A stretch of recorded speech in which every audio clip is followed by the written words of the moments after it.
Okay, it is 6 o'clock, and today is Thursday, May 14th. This is the Olentangy Local Schools Board of Education. It's a regular meeting. It is a business session, and we will be voting on action items this evening. So with that, I would like to call the meeting to order. Mr. Kern, please call the roll. Mr. Bartz? Here. Mrs. Fiesel? Here. Mr. King? Here. Mr. White? I have not heard from Mr. White. I assume he's not joining us tonight. And I Mr. left a message for him last night as well. Okay, He's missed 9 of 12 meetings this year. this year. And Mr. O'Brien? I am here. Would everyone please stand and join me in the Pledge of Allegiance? The flag is up the front. I pledge allegiance to the flag of the United States of America and to the republic for which it stands, one nation, under God, indivisible, with liberty and justice for all.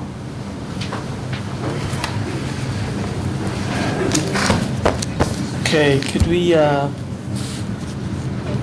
guess we have changes to the agenda that Dr. Lucas would like to present. Everyone should have at least the addendum to the agenda. Everyone has that? Does everyone have that? Yep. And then there's one change. One in addition change. to the addendum. Yes.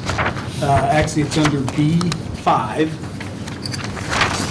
And it's just a name change on the exhibit. If you go to Exhibit C10, this person's the last name on the left column of the substitute list. We have Bryce Heilman, and his name is actually Ben. So it's changed from Bryce to Ben. That'd be B5, Exhibit C10. All right, so with that, I would entertain a motion to approve the agenda as addended and as amended. So moved. A second. Any discussion on the agenda? Okay, seeing none, please call the roll. Mr. Bartz? Yes. Mr. King? Yes. Mrs. Fiesel? Yes. Mr. O'Brien? Yes. So first up is the President's Report. So I've got two brief items before we go into the Community Service Awards. One is I received a letter from the Treasurer's Office, as did, I think, every public entity across the state of Ohio, asking the district to participate in Treasurer Mandela's program called OhioCheckbook.com, which is an effort to put financial data of the district online to enhance transparency. So I'd like, considering the volume of material we already put online, I'd ask the treasurer, Mr. Curran, to look at what we put online, look at what Mr. Mandel what his program is doing, and come back to the board with a recommendation or at least an indication on what it might take to participate in the program. Because certainly, as a board and as a district, we support transparency in between ODE and some of the other things that are out there. I think there's a lot of transparency, but certainly there are other venues we could participate in. We would be supportive of that. So, And just want me to update currently, of course, we have our CAFRs going back, 10 years or more on those. We also have our 5-year forecast. The most current one will be up on the website, but also our monthly financial reports. And individual checks and data are in every board meeting when we approve the monthly financials. That is part of the package. at the transaction level, right? At the transaction level. So I'm not sure, what this exactly, they may be easily more sortable, probably, maybe transaction, but we'll find out and check with the treasurer's office. So. Great, thank you. The second item is just a brief update on the superintendent search. As we've announced previously, talked about before, and actually had a reception tonight for Dr. Lucas. He'll be retiring in August, and we've begun the search process. We will have, we'll get together June 4th to start to evaluate the candidate pool. Prior to June 4th, there'll be a series of focus group meetings with key stakeholder groups across the district to get input on what the community wants in terms of the next superintendent. Those dates, times, and focus groups are posted on the webpage, and we would encourage as many people as possible to participate in that process so we can get that search process off to a good start with a lot of good input from the community. And the timeline would entail focus groups in May. June 4th is that screening committee report, first round of interviews in those first 2 weeks of June, second round in maybe the second half of June, meet and greet with the community late June, probably last 2 weeks of June, with the goal of getting someone on board by August 1st. Okay, just as a recap. Any questions on the search? I did speak with Cheryl today, and the candidate pool is coming together. She does anticipate much of the pool coming in late, so everyone puts their application in very late, so that it's a surprise to everybody, I guess. But it is building, and there's a lot of interest, and I'm encouraged at least by Cheryl's comments and the feedback so far. Okay, anything else on the search? Any questions? All right, I will now turn over to Ms. Wagner-Fiesel to take us through the community awards, community service awards. Welcome, everybody.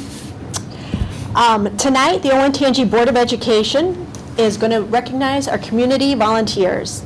The Olentangy Board of Education established the Community Service Awards in 1986 to honor residents of the community who have had major impact on your children's education through their volunteer efforts and significant monetary or in-kind donations.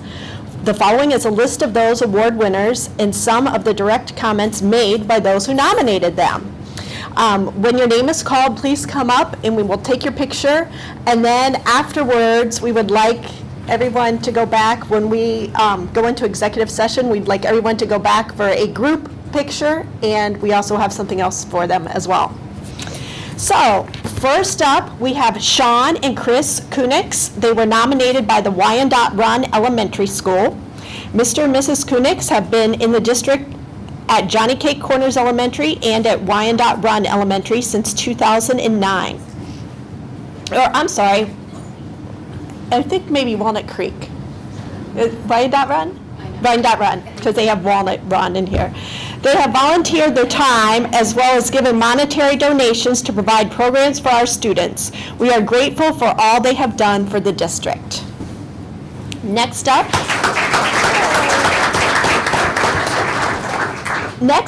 is Mr. Rod Flannery, and he's nominated by Liberty High School. Mr. Rod Flannery and his wife Lisa have supported the district since 1986. Rod served in various capacities during this time. He was initially the scoreboard and clock operator for OHS football games, and then later became the voice of the Braves for both football, basketball games, and has been a PA announcer for Liberty football for the last 11 years. Mr. Flannery was also instrumental in helping develop the girls' OYAA softball program.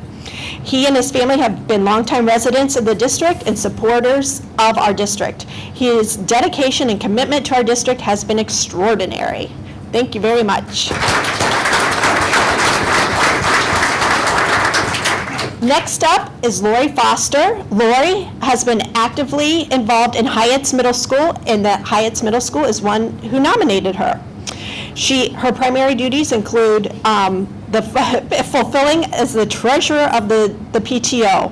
Lori has helped make funds available for purchasing classroom wish list items such as projectors and iPods, funding for library books, events, and the school's semi-annual author visit. Lori goes above and beyond by helping our staff walk through the process of making these purchases. Everything she does is with a calm, friendly manner and a smile, and she works hard to make all of our classroom wishes come true.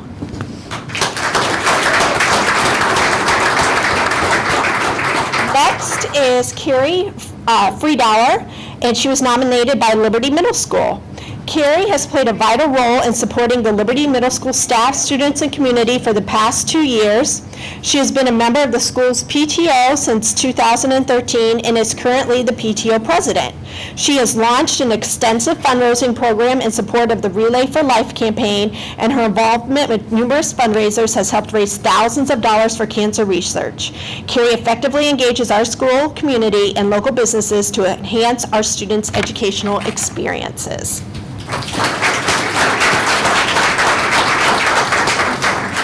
Tasha Harkins, she was nominated by Oak Creek Elementary.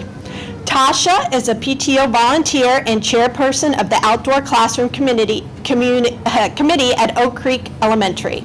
She comes in twice a month to meet with the environment leadership team of teachers and students. She's created a school's garden club, after-school student group that meets throughout the school year and over the summer to maintain and beautify the garden at the outdoor classroom site. Tasha was instrumental with the donation of the solar-powered water pump, which will help irrigate the garden. Tasha is very passionate about the environment. She is cultivating a love of gardening and the knowledge of conservation among the students here at Oak Creek.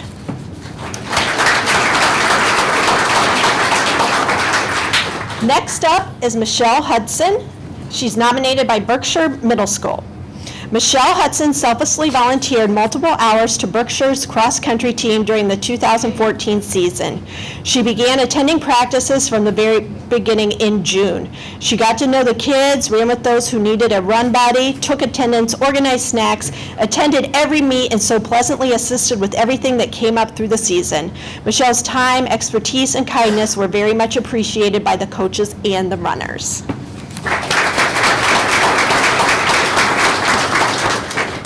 From Olentangy Meadows Elementary, we have Mr. Mike Jones. Mr. Jones has spent countless hours tutoring kids in math in the district. He created and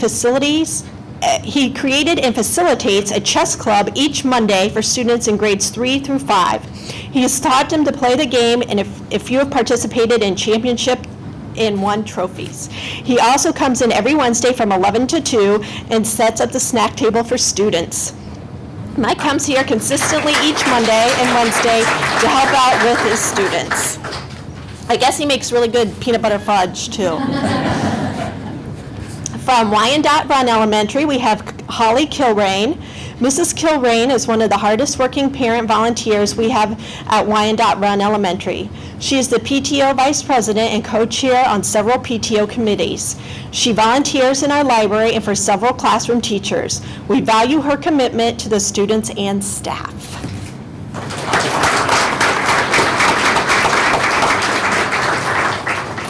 Next is Tina Kreider, nominated by Orange Middle School. Tina has been an asset to Orange Middle School and stepped up to be the PTO president after a mid-year resignation. She has worked hand in hand with the school to help provide technology needs and requests. She is the parent of a 7th grader and will always step up and volunteer with whatever the groups her son is involved in. Thank you. Next is Laura Margolis, nominated by Berkshire Middle School, and I'm going to take her at the high school next year. Laura is an active volunteer at Berkshire Middle School. Her never-ending support to promote learning and reading as a volunteer and former chair of the library book fairs is greatly appreciated. Laura also is in charge of making sure the building is a community as head of the PTO's Logo Wear initiative. The educational experience is extremely important to her, and we thank Laura for her dedication to Berkshire.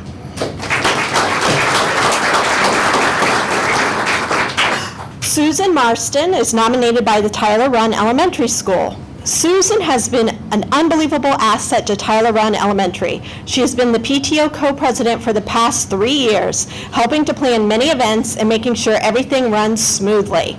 She has also been the chair of our annual Write Shop, working many hours covering books for every student in the building and turning them into prized books written by the children. She always finds time in her busy schedule to be helpful to the community and the school. We are so lucky to have Susan at Tyler Run.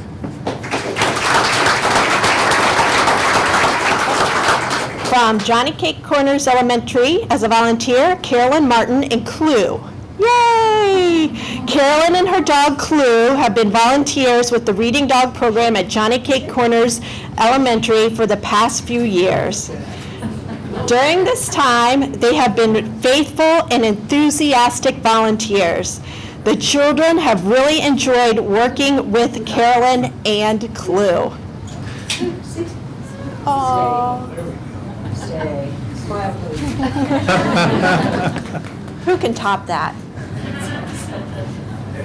Thank you very much.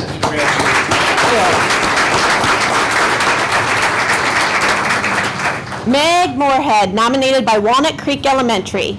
Meg has been the Walnut Creek PTO president for the past 3 years. She is the first PTO president that actually stayed on for an extra year so she could accomplish more for the school.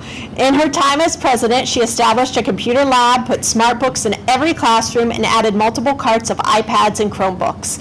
In addition, she boosted the book room by purchasing many new books. She purchased the Foundations program, which is now used in the primary methods of phonics instruction K through 3. She purchased Ames Web so the school could start using it a year earlier than the rest of the district. She organized many, many amazing events these 3 years. Megan has gone above and beyond as PTO president.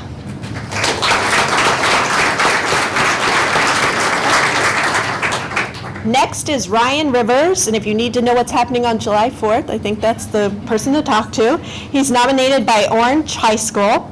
Ryan Rivers of Rivers Insurance Group has been a proud supporter of all things Orange. Ryan has worked with the Orange High School Interact Service Club as the Polaris Rotary Liaison. He was instrumental in the beginning of the partnership with Orange in the 2nd and 7 Foundation, which connects high school students and second graders through literacy.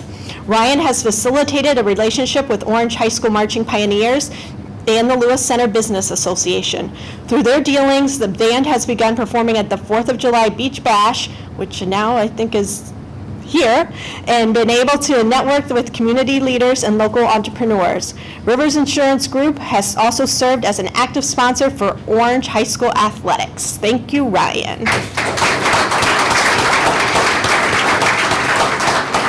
Also nominated by Orange High School is Debbie Toronto. Debbie and Toronto's Pizza has been a proud sponsor of Orange High School since 2009. Owner Debbie Toronto has donated her in-kind services to clubs, athletic groups, performing arts groups, and staff in events in a very generous manner since the school's inception. She has generously supported our Student of the Month program as well as the Staff of the Month program. Debbie's commitment to the school has been unwavering through her business, Toronto's Pizza. As a founder of the Lewis Center Business Association and as an Orange Township trustee, we are proud to honor her contributions to the school's students and staff.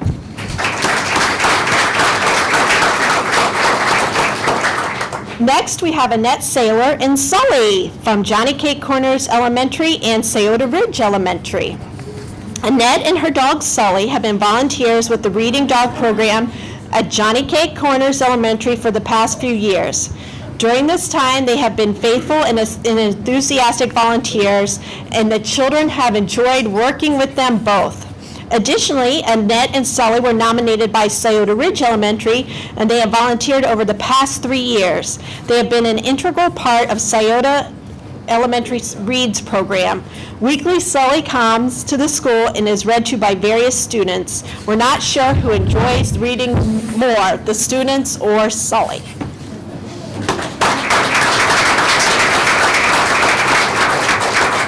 And nominated by Glen Oak Elementary is Nilesh Tripathi. Mr. Tripathi is a dedicated parent volunteer at Glen Oak Elementary. His passion for computer programming was shared with about 20 fifth grade students who participated in the after-school program called Scratch.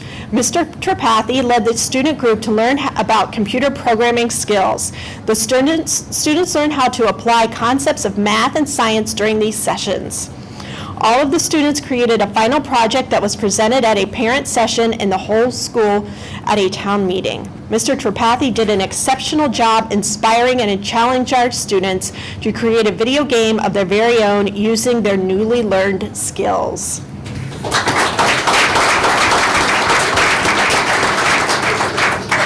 Next, from Indian Springs Elementary is Terry Troutman. Terry began volunteering 2 years ago when his grandchildren started in kindergarten. He has made a huge impact with Indian Springs Elementary students. He works with some of our young writers who frequent one-on-one conferencing in order to stay focused. His warm, upbeat, and willing to do the things for students that the staff wishes they had more time to do.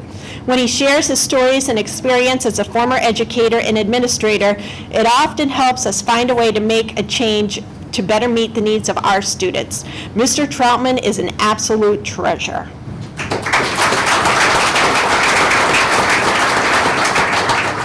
Next up is Mr. Waters, also known as Mr. Soccer, nominated by Freedom Trail Elementary. Jim has been a very active member in the Olentangy community. He is an integral part of the Olentangy Education Foundation, and Jim goes above and beyond when it comes to do what's best for the Olentangy family. Jim is one of the hardest working people that I have ever met. He truly does what is best for our Olentangy students.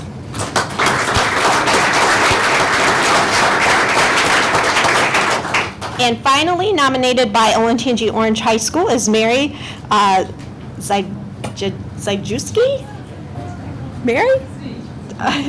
Mary has volunteered countless hours over the past 4 years serving as treasurer of the Pop Arts and supporting performing arts at Orange High School, Orange Middle School, and Berkshire Middle School.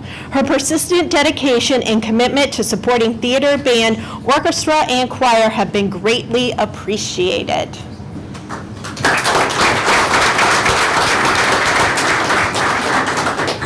And just as a reminder, they will be gathering for group photos afterwards. I don't see Devin. Devin's going to direct everybody. Oh, they're going to go out that way. Okay. Thank you all for attending and for your volunteer hours.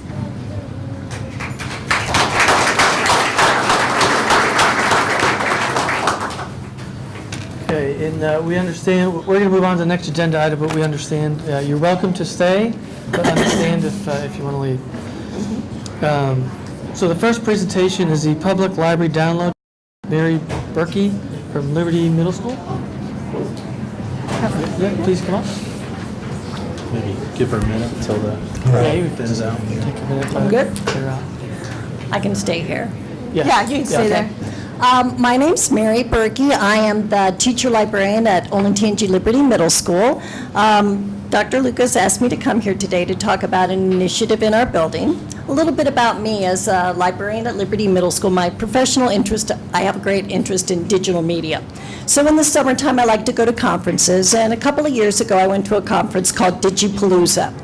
At Digipalooza, I saw a brand new initiative by a company called Overdrive, which supplies ebooks and audiobooks to public libraries for download. I want to show you a quick little video. Dr. Lucas, can you scoot one little, there, thank you. I want to show you a short little video that was the taste that I saw that inspired this project. What if your patrons could find an ebook just like they find a physical book? Browse through jacket covers, find something good, pull it off the shelf and read a few pages. And when they're ready to go, they could take their books anywhere. Wouldn't that be great? We thought so too, so we created Overdrive Media Station. It's a simple, intuitive way for patrons to get to know your entire Overdrive catalog. It's the start of a relationship with more of your community, an introduction, and it all takes place inside your library. Overdrive Media Station. Introduce yourself. So when I saw that Overdrive Media Station promoted at the conference, I was inspired to come back and think about my school. But a little bit of a backstory about what we have in our schools here in Olentangy.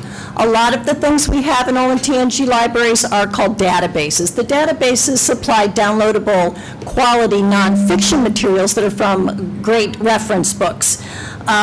So we have that. We have a library catalog that has a collection of 20,000 physical books at the Liberty Middle School. In 2011, I saw a need for ebooks, so I wrote a grant for PTO to buy some Nooks that were preloaded with books, and those were very popular for a while, but that strong use dropped off because we initiated the bring your own device. Kids were bringing their phones, their tablets, their iPads. So I wanted to find a way to give self-selected ebook reading on their own devices. But there were issues of cost, the network, maintenance. I really couldn't find a solution until I saw that digital download station. So I came back and I spoke to my public library partner, Don Yarman, who's here with me tonight. Don Yarman is the deputy director of the Delaware County Public Library. Don and I talked about this, and he generously said, we love it, let's run with it. So I wrote an Education Foundation grant, and with that grant, I was able to make what's basically a virtual mini library within my school library to access public library materials. This is a little bit of what the kiosk would look like in my school. It's not the exact same thing. So again, it looks a lot like that video. Here's the way it looks. On the touchscreen computer that's in my library that cost $1,800, the total financial commitment that this cost, all I have to do is go to this web link on that computer. Then I'm connected to the digital collection of the Delaware County Public Library. Delaware County Public Library bought $10,000 worth of digital books last year. So we have full access to that collection. When a child has a public library card, they can click and download any book. They can browse through it, click it, they can read the first chapter. If it's an audiobook, they can listen to a clip, and right away they click this button, type in their cell phone number, click send text, boom, it's on their phone. So it's that quick. If they don't have a cell phone, they type in their email address and it's on their tablet. So that's basically how it works. To begin with, I gave classes to every student, did a staff member demo, and then when kids came into the library, if I gave a book talk about a bunch of good new books, and they wanted, let's say, The Fault in Our Stars, because the movie just came out. I have 4 copies on my shelf. If those are all checked out, I can say, go right on over there and click it and get it yourself. They do have to have a public library card, but again, my partners at the public library, I fill out, the kid fills out the form in my school, they bring it to me, I go to the public library, they give me the card, I deliver it to the child. So that makes it very easy. One thing it helps me be able to do is to offer books both above grade level and below grade level. I have plenty of middle schoolers reading on an adult level. Here I can offer a much broader collection than what's on my shelf. I also have plenty of middle schoolers that read at a first and second grade level. I have some of those on my shelf, but again, I can offer those books. Reading on a tablet makes every book accessible on their own assistive technology. A child that needs a large print book can jump up that font. If they need audiobooks, we can download them right here. If they can annotate their text, take notes, they have an on-screen dictionary, so it's very helpful for kids that need a little extra boost. One thing that's on here are also videos. So when I demoed it to teachers, they see that they can download a video and use that up on their smartboard. So there's lots of benefits. It's very appealing, it is browsable, it promotes the public library. My job as a teacher is to give them 21st century skills, and using the public library and a college library download is huge. Another big benefit is it maximizes community tax dollars. Your tax dollars support the public library, and I can offer it through school. I did have a couple of unexpected benefits. I do have some students that already were downloading books on their tablet or their phone, very savvy library users. They tell me it's faster to do it this way. To get the text message, they can browse better, so it's very attractive. I also had another unexpected benefit. I had a couple teachers that got their first public library card because they saw this, and they now are downloading books, reading them on their devices at school. I've got science teachers, social studies teachers modeling this kind of behavior with their students and enthusiastically recommending books. Right now, this is a pilot program. I'm the only school that has this. I don't know, Don, am I the only one in Ohio? Pretty close. Pretty close. So right now it's a pilot. Don could probably answer some questions if you have them. If we look at this and we see that we want to have a collection like this district-wide, Overdrive also has a school particular package as well. So it's something for us to look at as we move into the future. So entertain any questions if you have them, or ones for Don. I have a quick one. How long do the students, do they retain, are they able to retain those books on their device on a limited amount of time? It's actually kind of cool. You download it, and the checkout time for digital books is? Between 1 and 3 weeks. Yeah, between 1 and 3 weeks depending. But they can renew them, check them out again. But what's really cool is there's no overdue fines. You've got it on your phone or your tablet, time's up, poof, it's gone. So that's also, for me, very convenient. And I have a question. Yes. Have you seen an increase of people using the library because of this? No, we have a very busy, I think my principal could probably speak to the fact that we have a very busy library. What's nice about this is that it's totally kid-directed. There's no, really, all I do is turn it on and hit the web link. There's no need for me to do this because they're very savvy in browsing and doing this on their own. So, Anything else? Mary, is there a possibility of expansion into, I think I've seen some emails where other buildings are looking at, or... why, Don, do you want to address that? We're very grateful for Mary Berkey approaching us on this, because I was sort of aware that it was there, but I had no immediate plans to kind of explore it. So when she had the opportunity to get the foundation grant to get us started, that was great. I'm looking at applying for funds within the state library this month to try to actually begin expanding it into all other districts in our service area, as well as put one at the branch of Columbus State in Delaware County. So that will help us purchase the hardware for this. The software license is something that the library will absorb in its budget. Great. Great, thank you. Yes. It's great, great story. Yes, thank you for sharing. Thank you. Thank you very much. Thanks for the opportunity. Okay, the next agenda item is I'll entertain a motion to go into executive session pursuant to the Ohio Revised Code to consider the employment of a public employee. Is there a motion, please? So moved. Second? Second. Any discussion? We will be returning after the executive session and continuing with the meeting and taking action. Like 10 minutes or? Yeah, we'll try to keep it as brief as necessary because we know people are waiting, but please call the roll. Mr. Bartz? Yes. Mrs. Fiesel, Yes. Mr. King? Yes. Mr. O'Brien? Yes. Okay, we will be back. in Right back. Hopefully 10, 15 minutes.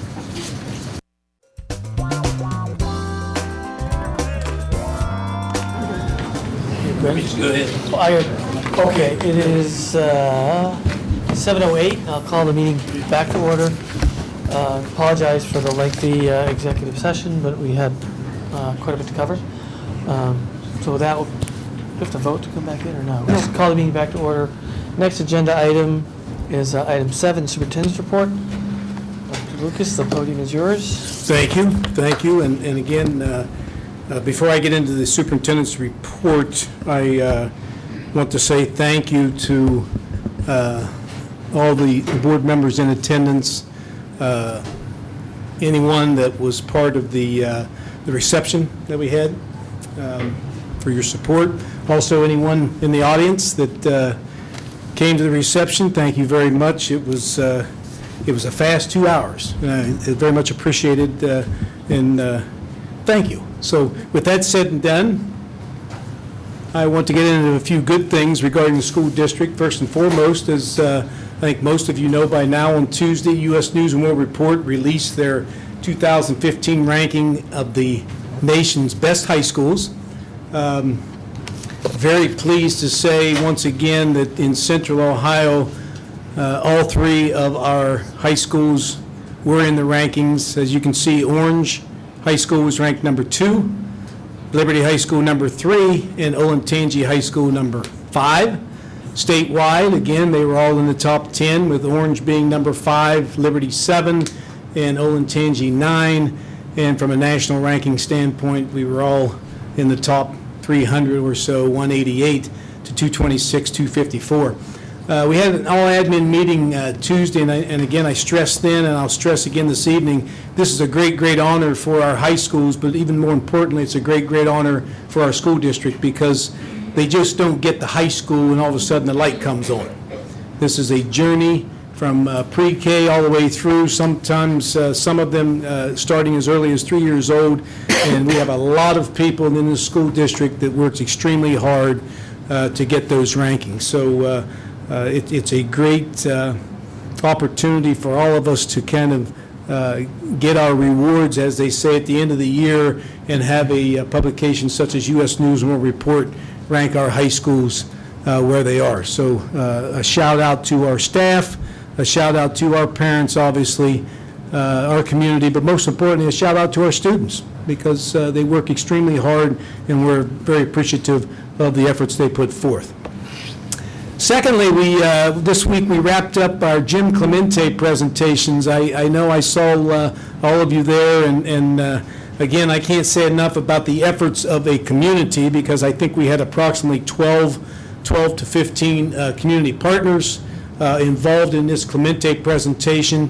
As you may recall, Mr. Clemente was started out basically as a prosecutor, turned into an FBI agent that was profiling sexual abusers, and we had him for 2 days. We had him early in the morning on Tuesday with all the administrators.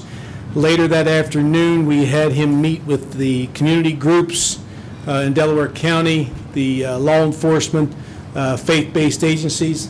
We had approximately 60 people there. That night, we had a community forum, and I was very pleased to see roughly 160 people or so at that meeting. And then the following morning, he met with the Arrowhead parents and staff members. So if you really get into Mr. Clemente's background and where he has been and what he has done, it's absolutely mind-boggling to see, number one, how he has recovered, because as he says in his presentation, he was also a victim. But the journey he has taken and the success that he has had in his life. He's gone from, he grew up in the Bronx and Queens and made it to Manhattan on the FBI force and prosecuted in New York City. Today, he lives in L.A. and has been there for 5 years. When I was asking him about the reason for being in L.A., not to say there's anything wrong with L.A., but usually guys in New York City and L.A., they don't migrate in that direction. But he is now writing scripts for crime investigation programs. He's been out there for 5 years, and as he said, if you want someone to buy your scripts, you have to go where they make TV shows. So that's why he's in L.A. He's done a tremendous job, though, working with communities and organizations in regard to sexual abuse, predators, pedophiles. And I know all of you took something positive away from that, and we've received a lot of good feedback from our community in regard to Mr. Clemente. This is actually, as he said, the fastest or the quickest an organization has jumped on this type of situation, because for the most part, we don't like talking about these things. He was well received and very, very beneficial from a training standpoint from our staff, and also from a training standpoint for our community and our parents. So we're very appreciative. I will say this also, by the way, Linda Martin did fantastic work in regard to really getting that connected, because this guy is extremely busy and hard to get places. And she did a great, great job, so we're very appreciative of that. Graduation. I can't believe I'm saying graduation. Sunday, May 17th, this Sunday, the Ohio Expo Center. Again, at 10 o'clock is Orange, at 2 o'clock Liberty, and at 6 o'clock, I want to say at 2 o'clock Olentangy. Yes, 2 o'clock is Olentangy. I just about did too, even though I'll be there the entire time. Yeah. We'll be there all I day. apologize for that. It's Olentangy High School at 2 o'clock, it's Liberty High School at 6 o'clock.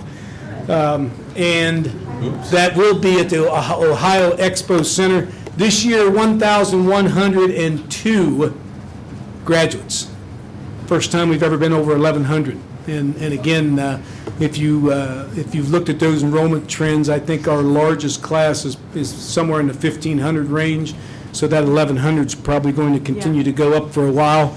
So if you haven't been practicing your handshakes, you have a few days to get into shape, because we have 1,102 of them to come on Sunday.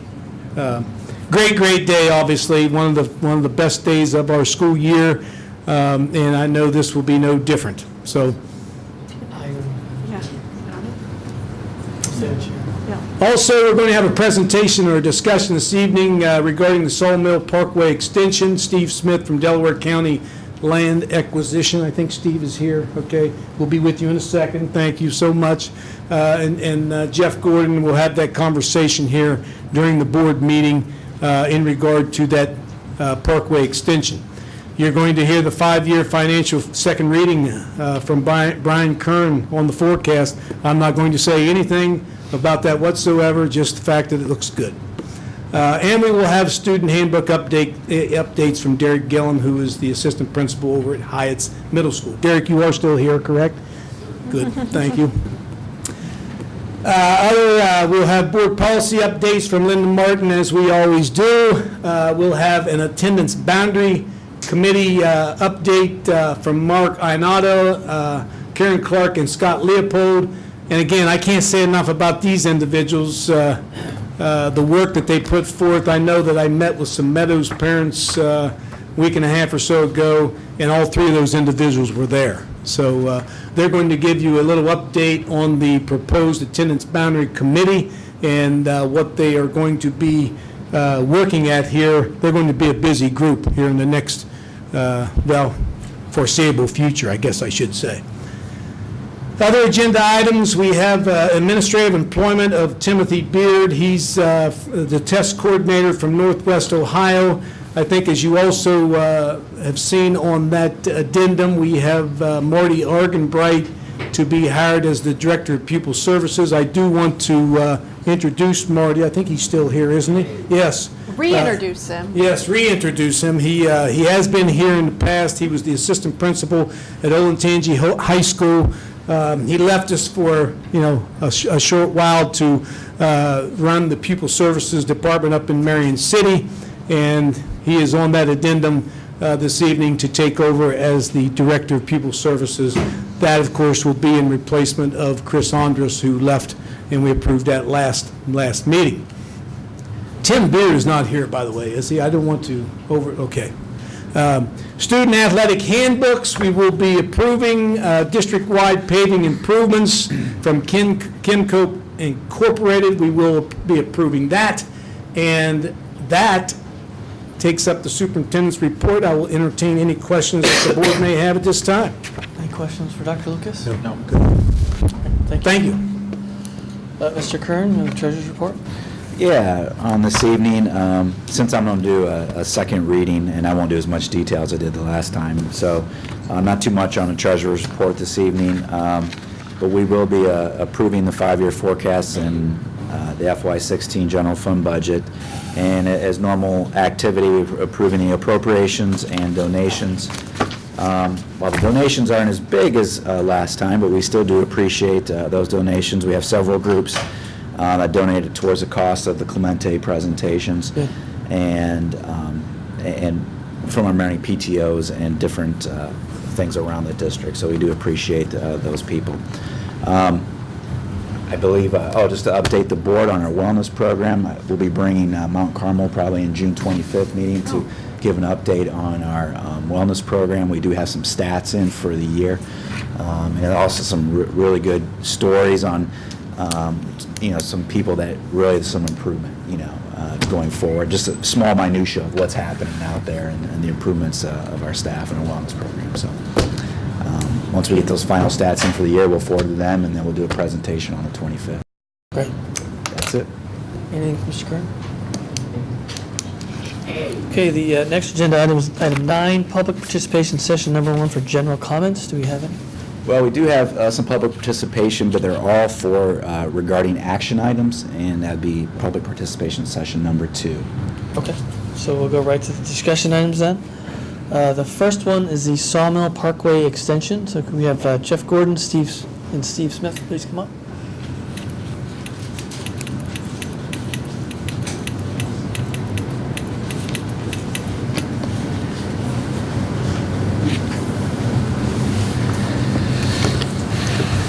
Good evening. I'll just give a brief history of the property we're going to be referring to tonight, and then I'll turn it over to Mr. Smith and Mr. Riedel from the county. On Beanaller Road, on the north of Hyatt's Road and to the west of Liberty Road, we have 28.09 acres that was purchased back in, I believe, 2007 for an elementary site. That property happens to be adjacent to the impending expansion of Sawmill Parkway. So the county has approached us about some work they'd like to do and property they would like to use on that site. And with that, I'll turn it over to the county, and they can kind of explain what it is they're looking for and what their plans are. Thank you, Board. Thanks for having us. With me is Doug Riedel, one of our engineers. Hi. I was just going to pass out a couple of handouts, if that's Sure. okay. Sure. Yep. I can pass them around. That'd be great. That'd be awesome.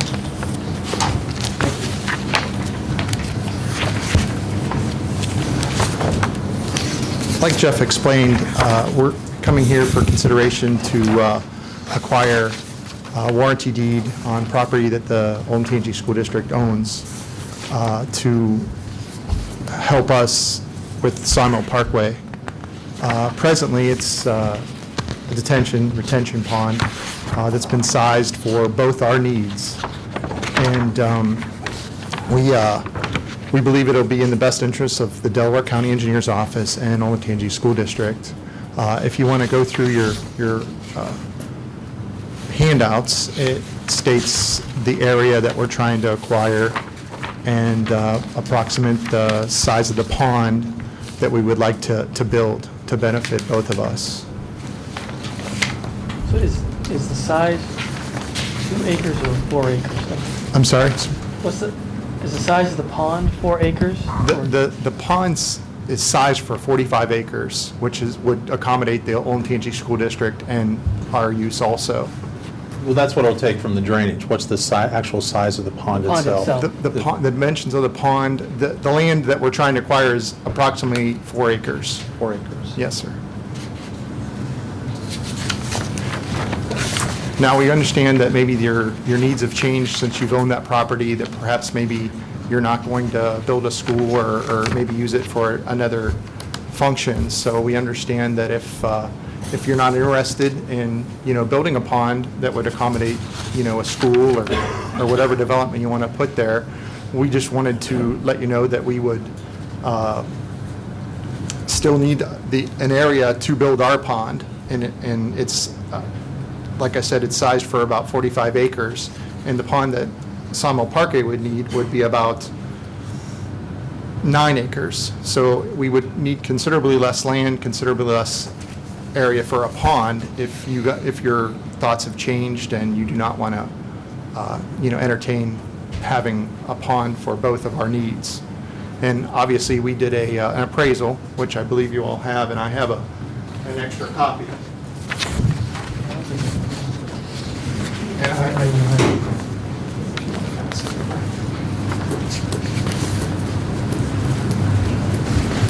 But if you guys are not interested in doing that, then we would not build a large pond. Obviously, we would need less land, which would mean less money offered and a fair market value and a good faith offer. So I think for everyone, so the Beanaller property is 28 acres. It was intended for elementary 16, which we've got the bond authorization, but have never borrowed the money. Correct. Nor does the build-up plan currently call for 16th elementary. However, there is an option value to retaining that land for whatever future development we may need. Yep. So I don't necessarily think our plans have changed for that property. Okay. And I think there's a joint benefit there to do a pond that would meet our needs and your needs. Then it's just getting comfortable with, the valuation of the transaction. Understood. What's the valuation? It's at $592,000, and what's the Well, the figure? 592 Of the total, that's is the total? estimate of what would, the 24 acres that would remain if we sold 4 acres to the counties. Okay, Okay, and so the parcel, we purchased the parcel for about $730,000, or about $26,000 an acre. And the appraisal, I think, has, it's got some areas of judgment in it. Understood. Values is about $25,000 an acre. so what you're saying is that any property that would be sold for this pond,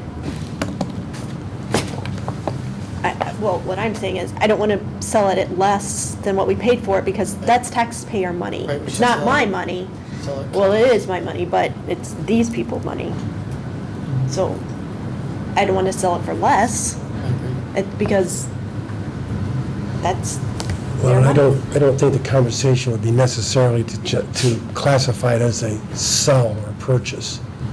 I think it's call it a transfer of title, and what you're doing is you're taking that against the valuation of the cost of the pond. So you have two columns to look at. What, if you sold it, what would you sell it for?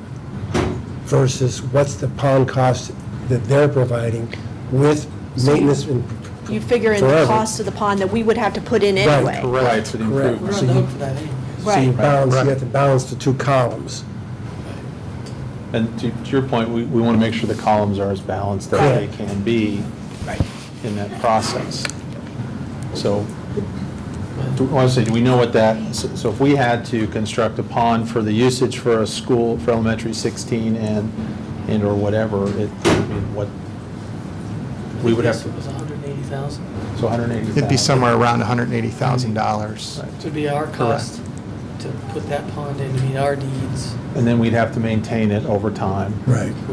Correct. And so This way, they're building it. Maintaining it. And maintaining it, which I think, that's, to me, that's critical. and it will accommodate 45 acres, so our parcel plus Whatever they need. whatever they need Our 9 outside of acres, that. absolutely, yes. And It you would said- benefit both the county and the school district. And as you balance the columns, you also have in the one column, No, No, we're discussing. we're just discussing. Yeah, and we're not going to have access and egress off of Sawmill Parkway, right? No, We would sir, take you off will Bean not. Holler, right? Because we don't Correct. want that too busy. Right, It's too yeah, dense. that's, Right. Because of where the pond orients, It looks like it literally lays takes on nearly, what does it take? Sawmill. Almost all that northbound, so you would not be a good place for access anyway. Right. anyway, right, because you got traffic circle right there. Yes. Plus you, in the one column, you don't have any engineering and permit fees. So Does this- if and when does there'll ever it- be a school. does it cut into any footprint? No. Okay. The site's actually bigger than we would need. Just shy of what we need for middle, but bigger than what we need for an elementary. Yeah, So, I mean, I think it makes sense. Now, it's just, can we get to terms we're all comfortable with? right. I think that's what we'll take back and Mhm. bring back to this body when I think we've got something to vote on. Is that fair? We appreciate your consideration, Yeah. and obviously, we want a good working relationship between the county and the school district. Yep. Thank you for your time. Thanks. Thanks for coming in, appreciate it. Thank you.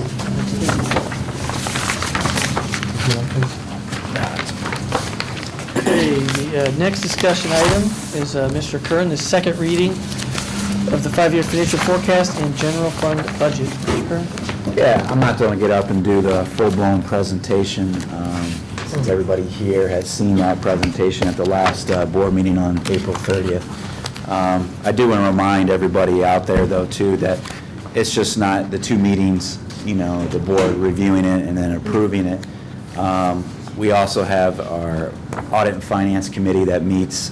We met back in early April to review the assumptions and, anything in there if we need to change and stuff. And also, as far as the general fund budget, we have two members, a subcommittee of that bigger group that sits down and we go through all the departments in the school and go through that line item detail of the budget. So it's just not, one big snapshot. There's a lot of work that goes into it. And then, of course, that Audit and Finance Committee is members of our public with a financial background. So it's very helpful for us as a treasurer's office, but it is a board committee, and two board members sit on those meetings. So I think it's very helpful to the board, too, in understanding overall the five-year forecast. So I just want to bring up a few things, a few changes since October.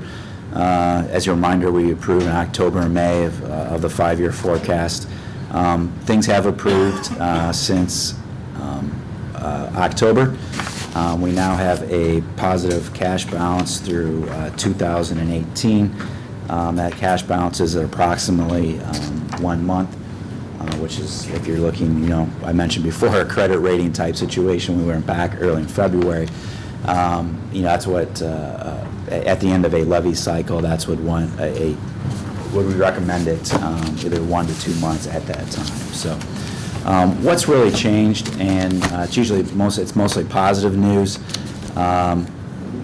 Just to reiterate a few points here, on the revenue side, we are up about 1.47% over our estimates, which are good. Most of that is due to real estate revenue. That's new construction, and our triennial update was this year. That came in higher than expected. Even a 0.5% change, just a reminder, a 0.5% change in real estate growth is worth about $500,000. So that change was worth about $1.7 million. And also, too, is also along that lines, our TIF revenue is up. We have about $300 million in value in TIF, and most of that is in the Polaris area, and that continues to grow. So that we have growth on that also. So on the expense side, we're about 1% under estimates. Of course, a good thing. That equates about $1.7 million under estimates. The majority of that is in our employees' retirement insurance benefits. As you recall, our health insurance, we had no increase in our premiums this year. Beginning January 1, that was 0%. We had previously estimated 8%. As you go out in the forecast, we had changed. We had 11% throughout the forecast. We have changed that to 8 next year, and then 10, and then 11 through the remaining of the forecast. So, with that being said, all those factors have a positive effect going forward, even the real estate revenue. So that's why you've seen where we turn to a negative into a positive there in 18 is that multiplying effect over the years. So, like I said, I could talk about it for a long time, but we've already been through the presentation. So, any particular questions that anyone has? So we'll maybe recap so I understand. So a little bit of help on the revenue side, so we get some nice growth both on some residential as well as some commercial, as well as any significant benefit from the state budget is not included in this forecast, as those things have yet to be finalized. Yes. So maybe more on that in the fall. We've been able to do a good job containing costs, right? Insurance benefits. We're getting some help there too, which is all helping us get through what would feel like we wouldn't need to be on the levy until 16, 17. Right? So to recap again, we're on the ballot in 2011. We as a board made a commitment to not come back to the taxpayers for 3 years. That would have been 2014. We've been able to really manage well through that process. It looks like we could stretch that, not 3, but 4, 5, potentially 6 years between levies, which would be, in my mind, a significant accomplishment. So I think it's a great outcome of the 5-year forecast. And as you know, just to update again on the state budget, I don't know, Dr. Lucas, you've heard any more on the Senate side of things, but Julia, she's chopping up the bit here a little bit. I am. The Senate has stated that they are not going to release their portion of the budget until June, first week of June. Okay. So we will not even, it will be different than the House. And so when you have a difference in the House and the Senate budget, they have to go into conference committee. But when I say that they'll release their budget in June, that's through the Finance Committee, the Senate Finance Committee, then it has to go through the full Senate to be voted on, and then, so that's like another 2 weeks. So now we're into the 3rd week of June, and the budget has to be approved by June 30th. They're talking, they might do a contingent budget, because they don't know if they can hammer it all out. Which I think's happened about 4 years ago. Yeah. They did a temporary and then approved back in September. Then, as currently in our forecast, we have 5% growth on that. The House plan is beneficial to us. They did insert it's actually a percentage of the per pupil funding, but essentially it kind of meets our standards of our minimum per pupil that we talk about in the non-public schools get of approximately 1,100, well, it'll be about 1,200 next year, approximately of that, so while we only get 500, so they kind of met somewhere in between currently, so it'd be, another $6 million a year approximately, or $12 million over the 2-year period of the biennium budget. That's So I might add, I was down there Tuesday, I believe. Senator Hughes, as I told him, he continues to support Delaware County in a very positive way. We're very appreciative of all of his efforts. I know I have several meetings next week with senators that I will have a report back, but it still looks promising. That can change tomorrow. You're meeting with Senator Jordan? No. And reminder, that's just a state foundation. You hear about TPP. Ours was phased out in 2012, just to update everybody again. So, Right.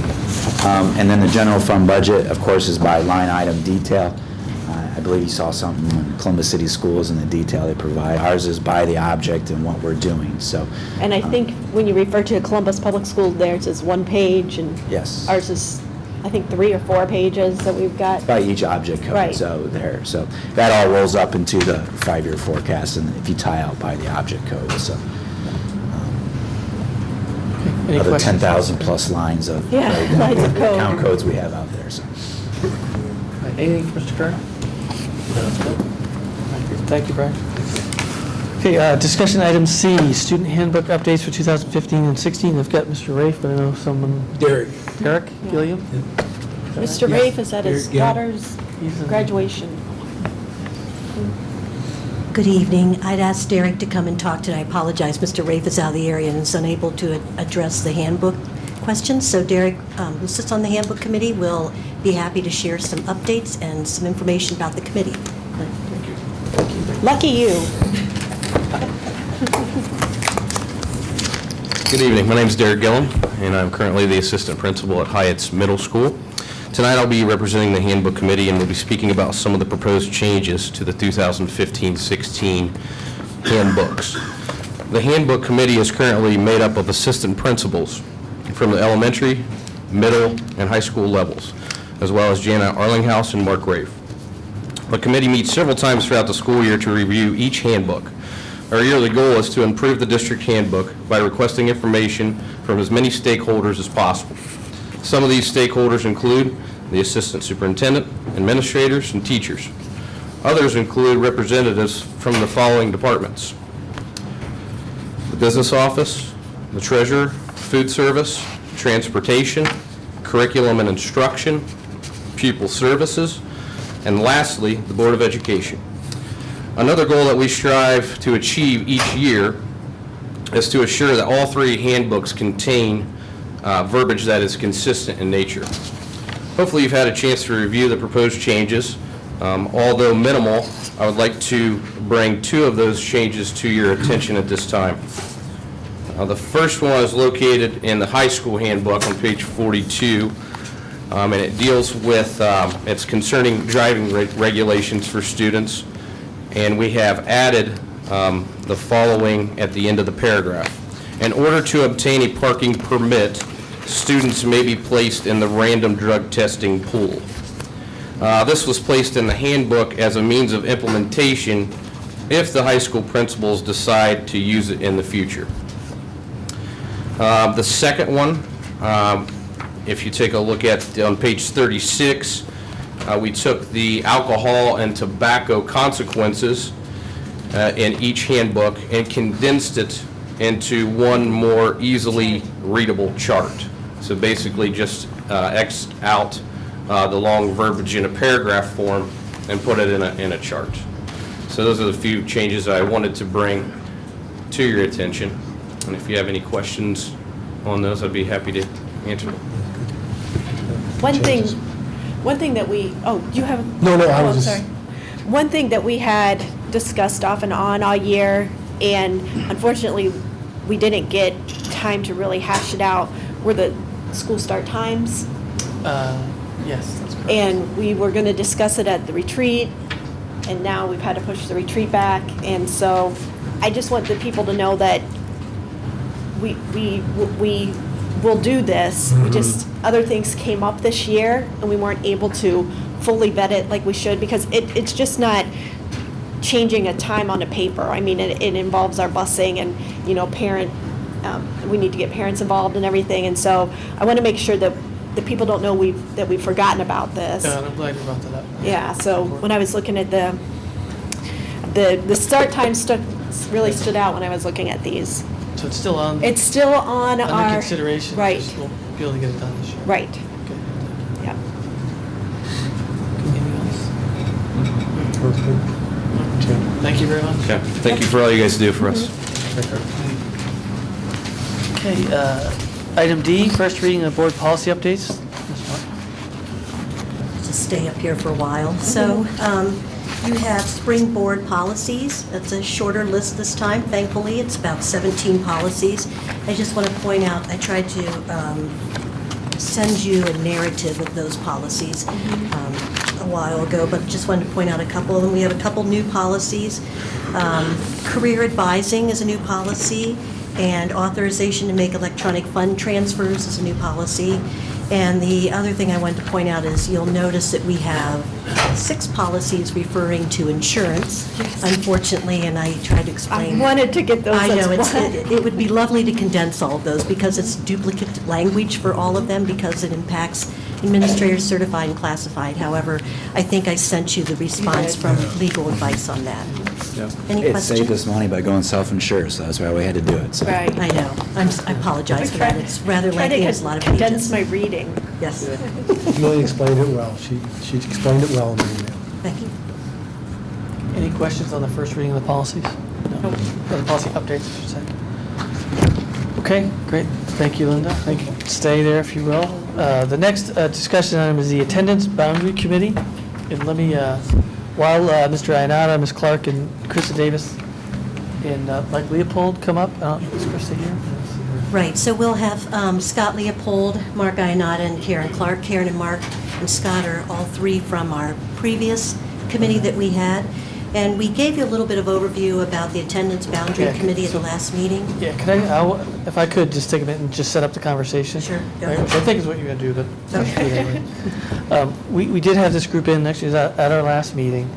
And, it's a new committee, and I think coming off of that meeting, there's still a fair bit of maybe confusion on roles, responsibilities, how it fits in with the rest of the committees, whether they're board committees, superintendent committees. So I thought it'd be good to have the group back in, get some additional clarification. I know the application process is underway, kind of get an update on how is it going and how is the charter and scope firming up. So maybe with that, Linda. Thank you. And just as an FYI, our first meeting was supposed to be next Monday night on the 18th at Olentangy High School. However, today I received an urgent email that due to successful conditions of baseball games being held, that the availability of the high school will not be there for us on the 18th. So our first meeting will be June 1st. So just want to let you know about that. And we will be notifying all of the members about that information as well. Thank you. Okay. Deb? Scott? I just have a couple slides here just to kind of go over the process. I think you guys all know us by now. Mark, Karen, and myself. I'm with the Young Richter. I've been working with Olentangy for, I think, almost 9 years. Just kind of some background, how we did this historically. In 2011, when we opened up the boundary for Heritage, we had a redistricting committee of around 50 people. Everybody who responded to the solicitation from the board was able to participate, so we didn't turn anybody away. We had a series of working meetings where this group developed options with maps and came up with strengths and challenges and then brought them to the community for feedback and then used that feedback to develop a recommendation to the superintendent. And then that's how the boundaries get made. How is this time different? We don't have any new buildings that are coming online that are driving this. What we're dealing with is kind of a balance issue. We have some schools that are underutilized in the district and other schools that are even in an overflow situation. And so the purpose of this process is to really balance those boundaries while adhering to the guidelines and then going for future growth.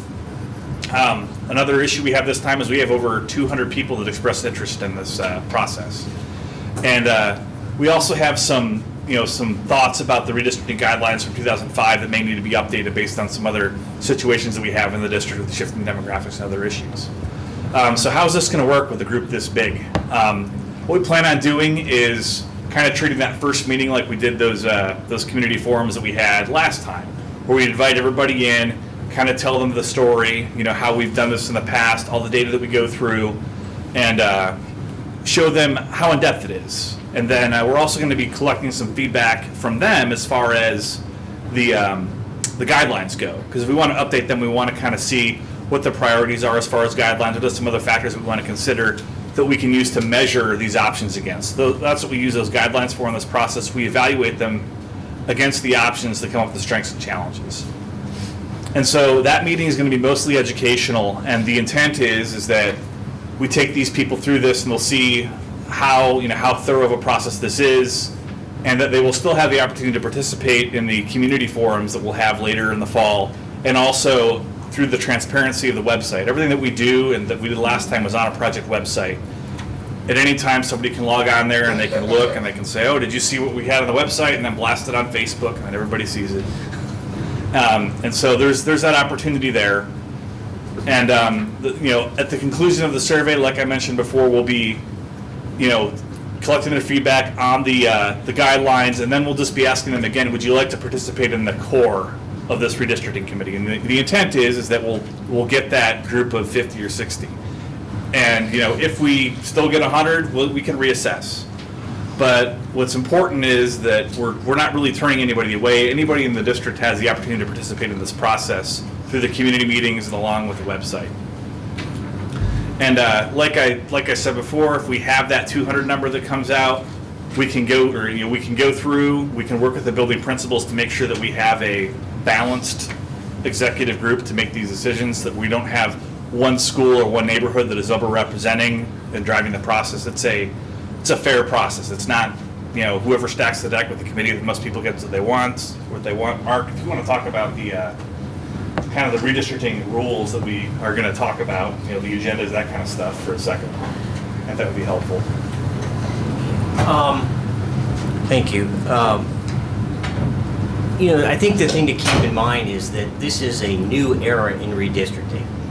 That because it's not being driven by the opening of a new building, we're really looking at this in a totally different way. And I know there's a lot of concern that we have too many people, or how can we manage 200 people? The reality is, in the last redistricting that we did, we actually had over 200 people participate in that redistricting. The actual committee, the working committee, was maybe only about 50 to 70 people.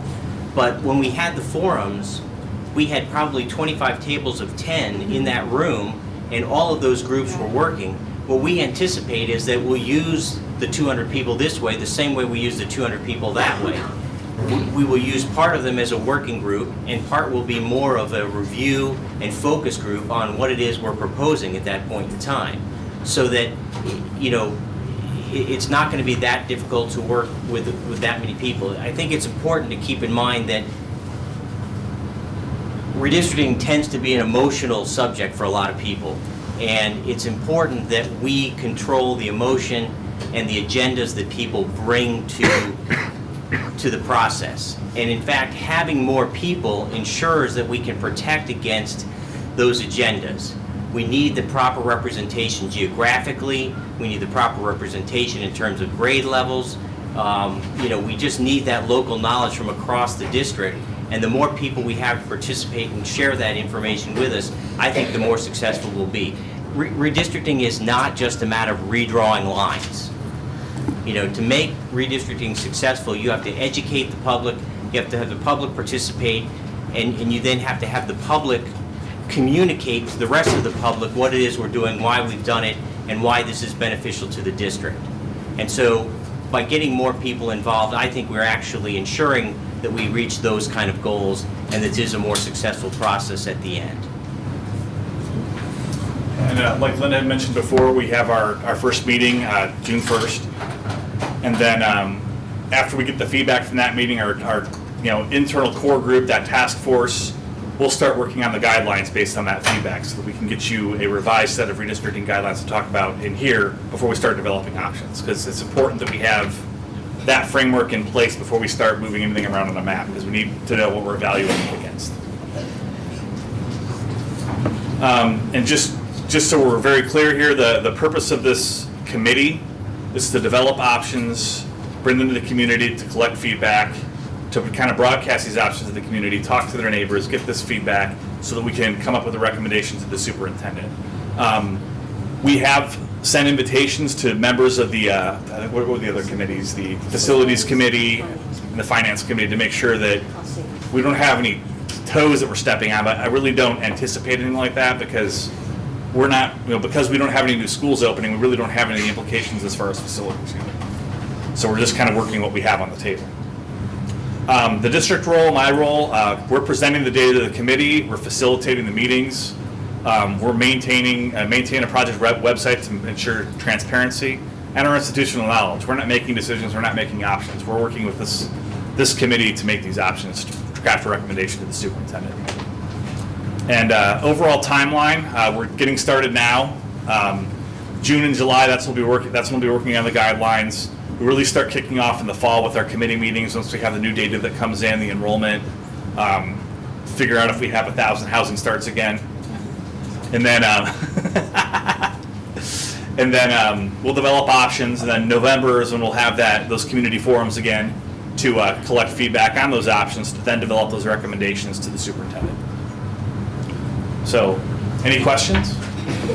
I was just going to add one other Gotcha. point to, I'm sorry. I was just going to add one other point to our first meeting that we didn't mention, is that we will have the 3 building principals who are going to talk about, to our first community forum, about their current situation. So we really think that's important, so that they hear currently what's happening in Liberty, Shanahan, and Olentangy Meadow, so they understand, kind of the first out of the gate, why, the reasoning behind this. And I think the principals are, we've seen the deck, it's going to be a great job to kind of explain what's happening inside their buildings that people may not know. They send their kids to school and they may not know the impacts, what it means to be overcrowded. So I just wanted to add that. It's just 2 questions. So one, who's kind of driving the content in the cadence, right? So I assume it's you, this group here. So you're kind of the executive leadership of the committee, right? Because someone's got to own the content, the cadence, the meetings, the facilitation, right? It's this group? That's correct. Okay. And then 2, based upon that timeline, it would be highly unlikely to have any boundary changes in the next school year. Yeah, we would be talking about boundaries that would be effective for 16-17. I think that's important to get out there. Yes. There's a lot of anxiety that there'll be a change now that'll affect this fall. And based upon that timeline, I think at least gives this committee room to do their work and think about it for 16-17. Go ahead. I just wanted to point out the importance of community involvement. And Mark, when you said we need local knowledge, that thought came to my mind when we were redrawing lines for Orange High School. And you and I were chairing that with Jim Auger. And it was going to, even though it was for Orange, it was going to impact the other high schools. In one property in particular, the Knowlton Farm had not been developed yet. But Sean Flahive, one of our community members, knew that at some point Mrs. Knowlton was going to sell that farm. And that's where the Parade of Homes was last year. And it would look like those kids should go to Liberty, just where that property is. Had we done that, what it looks like, we would have been overcrowding Liberty even more. But Sean saw those numbers, knew the area, and said, nobody lives here now, let's draw the lines and send those kids to Olentangy. And so that was knowledge that the community leaders didn't have at the time, but it ended up being a good decision for right now. Now, that might change down the road, but because of that community input, we aren't overly burdening Liberty even more than it is right now with those new homes that are being built. So that's the importance of the local knowledge and the community involvement. Just a couple of points. As certainly Julie can attest to, Julie and I both attended those meetings. Yeah. And that last formal process, and it was very well done, very efficient. With that many people in that room, it handled very, very well. And the people were very, very cooperative. And it's the same team that's running the process, Yeah. with the addition Which, of Krista. To their credit, was a significant improvement from Oh, my gosh. the 08 to the 11. Yeah. Also, just to mention, because of the coordination with other committees, and I'm glad you recognized that importance, Roger and I both spoke to the Facilities Committee about the importance of that, getting together and chatting and sharing information. The last reference that I had, there are 3 members of the Facilities Committee who are on that group. So that liaison, I think, will be strong. And the last thing was, that's an excellent presentation. It's got it all encapsulated in several slides. Are you going to, I hope, send that to the Finance and Audit and cost efficiencies and Sure. facilities? We'll make sure, it'll be on the website, but we'll set up Okay. and we'll make sure they get a copy of it. Yeah, I think that would be very helpful, because it's all right there. Good, that's it. Great, that was very helpful. Thank you very much. Thank you. Okay, that is it for the discussion items. The next agenda item is item 11, public participation session number 2 regarding action items. So I do believe we've got quite a few. Yes, yes, we do have quite a few. Reminder, current policy is 5 minutes max per person. I will give a 1-minute warning with a max total of 30 minutes. It's discretion of the board president if he wants to extend beyond that. So with that being said, first up is Christy Stadelman. Her specific issue is concerning Nicole Lemire, please. State the name and address. Yes, can you please state your name and address? Okay, my name is Christy Stadelman. I live at 1588 Daffodil Place, Lewis Center, 43035. I am here because of very heartfelt concern for a teacher that I care deeply about, as well as my children. And I wanted to make sure that you guys all had the opportunity to know how much she affects each of us who have been in contact with her. My oldest is a senior. She's graduating this weekend. She had Mrs. Lemire for 5th grade. Tiffany was very shy at the time, unsure of herself, did not feel confident in her ability to do math especially. By the end of the year, Mrs. Lemire had her built up so much. She was excelling in everything. And her power for herself going into middle school was so vast. And she so needed that. And to this day, she still would go back to talk to Mrs. Lemire. Also in her class, there was a young boy who had some kind of sensitivities. I don't know what they were, but Mrs. Lemire would create an environment that he would feel safe. And it was actually under her desk. It was really kind of cute. But he could just get up and go there without anybody ever having to be involved in his needs per se, but his class knew that he just needed that time. My daughter learned how to have a lot more compassion for somebody who needed a little bit of extra, because she needed a little extra in her own way. Most people do. My son is a sophomore at Olentangy also, and he was in a really bad accident last year, and he almost died. Mrs. Lemire was one of the first people to reach out to him, to us as a family, to make sure that he was okay. Years later, after having these students, she still cares. And it's phenomenal because it doesn't stop. She also was fundamental in working with buddy systems with our preschool students. My youngest was a preschool student the year that my son was in her class.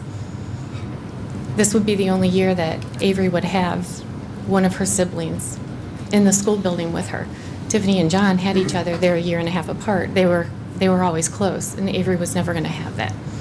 The memories that John and Avery were able to build because of those kind of building blocks were great, and they still talk about them, and I love that they have those. Avery, she's in 3rd grade now. She sees Mrs. Lemire every day, and they talk. Mrs. Lemire has students come to her classroom in the morning before school starts. It's a group of girls, and she gives them stickers, just something small, and she reminds them, and they all say it together, that they're smart, and they're kind, and that they're important, and that they needed to know that before they start their day. She is beyond words that I can express. I care about her as much as she cares about my kids. And I'm grateful, so incredibly grateful for that. In the school itself, like I'll come in for lunch and meet with Avery in particular now, And there will be a group of kids flocking behind Mrs. Lemire, or she has everybody meet at a lunch table and they work together on different things that they might have going on in the classroom that they just need a little bit of extra time. But that way they can still have lunch and she can still help them. I see so many children love her still that I'm so very confused as to why all of these things have been brought or put on her. So, 1 minute. Actually, that is pretty much all I had to say. So I just hope that you can appreciate the value and not just hear negatives. So, thank you. very much. Thank you.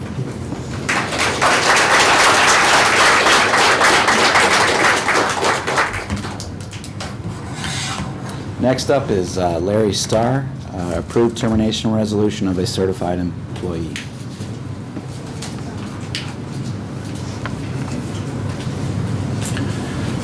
Thank you for letting me speak on behalf of Ms. Lemire today. I've read the documentation that the board has put forth. Your name and address? Oh, sorry. Larry Starr, I'm at 2098 Ash Creek Avenue. I actually live in the estates of Glen Oak. 3 of my daughters have gone through Glen Oak. 2 of them were students of Ms. Lemire. We did actually experience some trouble, which I believe the instructors should be handling a lot of this stuff as they see fit. However, when I read the documentation that was provided on the accusations, I really find them hard to believe, knowing her for the last 6 years as I have. I don't believe any instructor with the experience that she has as an exemplary employee would put some kangaroo-like court in play as what has been documented. Ms. Lemire, prior to the administration in this building, has been an exemplary employee, and all of a sudden, with this new change of administration, it almost appears that there's a, if you don't do it my way, it's the highway. And unfortunately, we have great educators, as Ms. Lemire, that produce the numbers that you saw for our national rankings. With that, I really would like for you to reconsider the superintendent's motion of approving that termination and reject it fully. Thank you. Thank you.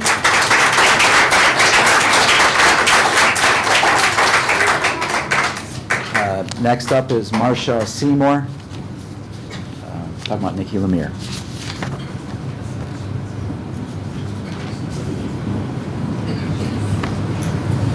Good evening. My name is Marcia Seymour. I live at 6195 Melrose Drive in Lewis Center.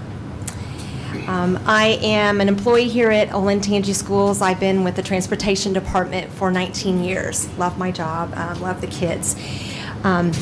I am here to speak as an advocate on behalf of, you're saying Miss Lemire. I call her Nikki because she is a friend. Excuse me. I have known Nikki for over 15 years. She came to our church that we were pastoring in Delaware, Ohio, and I had the privilege of being her pastor's wife for that time.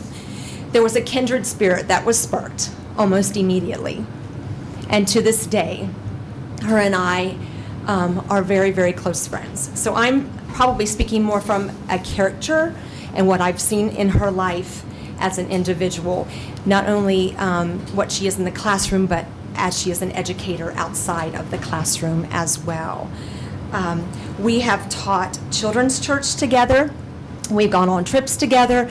We've spent many hours in the booths at Bob Evans together, just talking about life. And if I had a concern about a student on my bus, Nikki, what would you recommend that I would do about this? And she would always have a plethora of knowledge to bring to the table. My perspective of Nikki, she's a natural-born educator. It's really part of her DNA. I would say her mantra would be, life is learning, and everything in life you can learn from that. She's an amazing advocate for literacy, especially with children, and that is one of her specialties. She truly has the child's best interest in mind. No matter what race that they would be. She works in a school that is diverse. As an employee of the district and bus driver for so many years, I know I've probably driven for all of the schools, and I know which ones are a little bit more diverse than others, and hers is one of those, pulling from the Dooley's Orchard apartment complex and some other communities around there.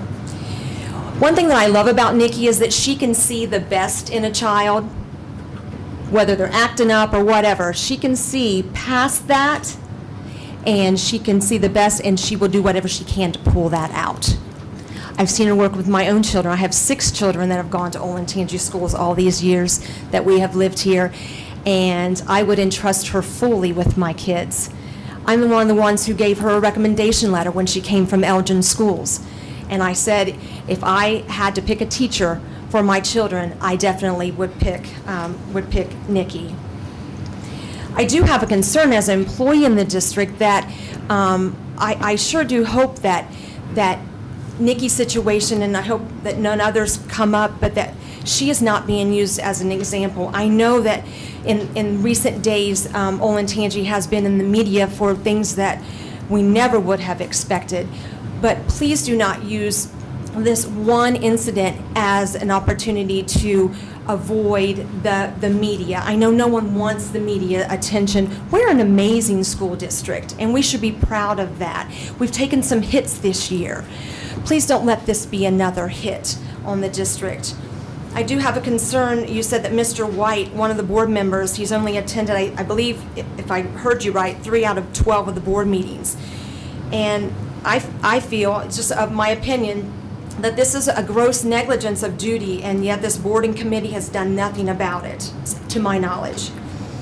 A teacher who is in the classroom every day, who is being, quote, accused of misspeaking, is being tried and judged in the matter of a few weeks. 1 minute. And yet the principal who has falsely accused her is not being disciplined by the same board who is allowing Mr. White to continue just to neglect his duty. And maybe he has legitimate reasons for, I will not judge it, but you have said that he hasn't even hardly been here any of the board meetings. I just, as an employee, I want to make sure that I cross all my T's and dot my I's, and when I leave, and I turn that bus off at the end of the day, I know that I have transported those kids safely and that we've had a great time in our journey together. I don't want to think that if I look at them cross-eyed, or if one of them comes up to me and says, "Can I have a hug?" and they give me a hug, I'll say, "Well, the camera's watching." I don't want to get in trouble. I don't want to be on pins and needles, and I don't want this to set the precedence for that. I transport children every day. This is what I love about Olentangy. They maximize the education. They take that mission statement very seriously, and I appreciate that. I transport children every day to Ventures Academy. These are these kids who are on the last thread 5 minutes. to get education. Thank you so much for giving them an opportunity. Please do the same for Miss Lemire.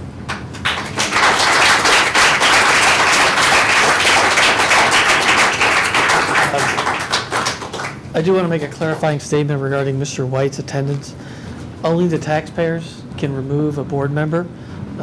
Us, as board members, while we have continued, reached out, made efforts, tried to compel Mr. White to live up to his obligations and responsibilities as a board member, only the voters in the community can remove a board member. So I appreciate the sentiment shared. I just want to make it clear that we are trying to do everything we can to make sure all of us as board members meet our obligations. He is the only one that can answer the question about why he isn't. Okay, thank you. Next up is Devin Hairston concerning Nikki Lemire.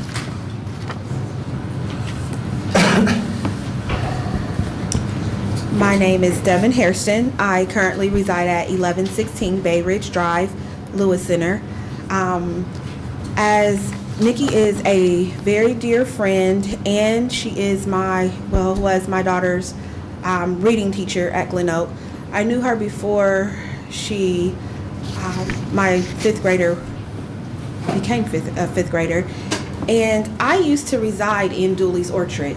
And when Nikki would come to my house, if I had a concern or if I needed help with something, if they seen her car All the neighborhood kids were flying to my house just to see Miss Lemire. She, this year, she has really reached out. My daughter is very, like myself, she is very stubborn. She is very quiet and shy. And yet Nikki would be calling me saying, how can I help her? What can I do to help her? I'll do anything that I can. Let's talk about some of these characteristics and get her on the right path. She knows her potential and she wants to bring the best out in her. She's always looking for the best. I also have a third grader who attends Glen Oak, and every morning she's down at Miss Lemire's room. Whatever chance she gets, she's down there, because even my son who attends Heritage where I work, whenever we go into that school building, that's the classroom that he's looking for. They love to go down there and see her selection of books. She's so giving. The kids come in, kids that she, from all grades, can go into her classroom and say, can I borrow this book? Without a doubt, she will give that book to that child. We have even, I had a niece that even messed up one of her books. It was okay. She could get another copy. She has been a huge support system. Whatever I've needed. I've had transportation issues. She's the first one to jump in and say, hey, what do you need? I can help you. I don't want those kids to miss school. I want them there. I'll get them home for you if that's what you need. I started going to Glen Oak volunteering before my oldest, who's in 5th grade, was even in elementary school. And this is when Susan Stein was there. Loved the building, loved the staff. A lot of that staff has now moved over to the building that I work at, which is Heritage. And I just go back, the presence that I feel at Glen Oak with all of the new staff and just the things that go on is not very welcoming. I feel like people are walking on like pins and needles. Like people are scared to go to the higher up to say anything. People don't want to lose their job. But I know through some of my friends that work there, they want out. They don't want the stress of their job. They love the children, but it just seems like the stress is weighing a lot of the staff down there. And I mean, I used to volunteer. I used to be in Glen Oak all the time, as much as I could. And she was just, I've never seen her angry. I've never seen her with a frown on her face. She's always been happy, excited to see anybody who walks through her door. I could just pop up, walk into her classroom, sit down and listen to the lesson that she's given, and I would walk out learning something. I remember one time a photographer being there teaching the kids a lesson about photography and just something else that she had going on. 1 minute. And she's just very welcoming and saying, hey, sit down and listen to this, you know, and it was very neat. She tries to involve as many people as she can whenever she can, and she just has a very caring heart. So I would just hope that this investigation, whatever it is, that the truth would come to light, and that just the Nikki that I know wouldn't do something that has been put into the documents. So that's all I have to say.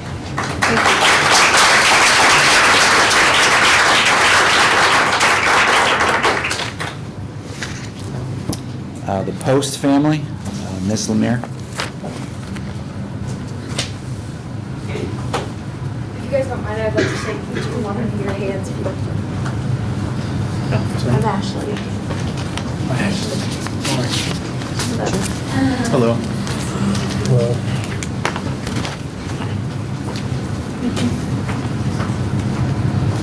As you know, I am Ashley Post. I am currently a junior at Olentangy High School.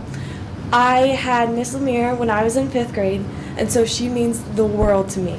And I hope that each one of you will give me the same respect as you have given the other adults. All right, so I also want to let you know that I chose to come to this meeting instead of going to my high school softball banquet tonight, because this means the world to me. And I really hope you guys can understand that. I've been in the district since I was a kindergarten. I love this district. This district is my favorite district, and all my friends who go to other districts, none of them compared to this district. Miss Lemire is one of the very few teachers that I have had through my school career that has made a huge impact on me. She has given me so much confidence in what I do and has helped me tremendously.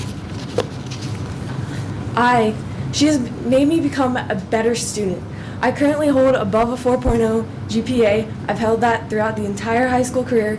She helped me receive a 31 on my ACT and has made a huge impact on me. She is always interested in my success and my brother's success as well. She is the most caring and sincere teacher that I've ever had. And I hope that you guys do not get rid of her, because that would be horrible to this district. She's always willing to spend extra time to help with my homework, even though she's a 5th grade teacher and I'm in 11th grade, as well as my brother's homework. In fact, my brother Alex this year went through a ton of struggles. He was struggling to pass the 3rd grade. He had failed the Terra Nova test a couple of times, but Miss Lemire worked with him, tutored him, and he passed the test this last time. So he will be continuing on, and we are all extremely excited for that. And she views her job as a passion. Most teachers do not do this. They see the teaching career and think, well, it's an easy career, 4-year degree, I can breeze through school and just go into a teaching degree and no big deal. She has gone the extra mile and has really helped students and made an impact and has viewed her job not as a job but as a lifestyle. And that is amazing. And I wish there were more teachers like that. And she has made me excited to learn. I love going to school every day now because of her. And I hope that other students will get to be enlightened by her and have this amazing future. So I really hope that future students will get to have her, and if they don't have her, it will be a disservice to them because it is affecting their education. And I hope that each one of you sees that. Anything else? Go ahead, Alex.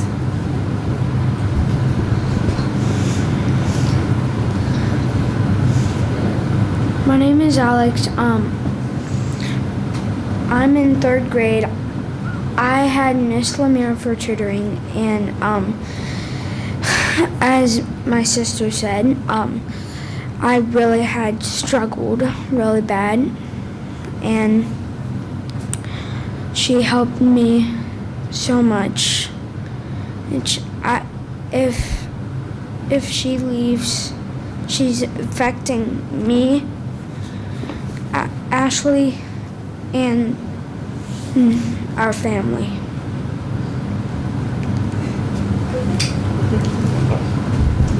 One minute. My name is Brett Post. I've been in this district since 1999.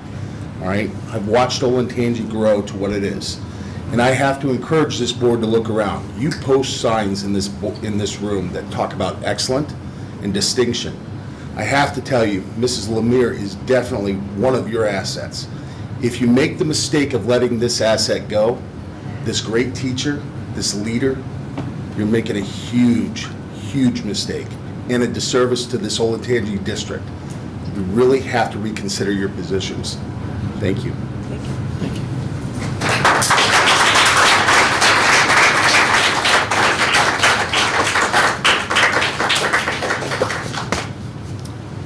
Noreen Rhoda.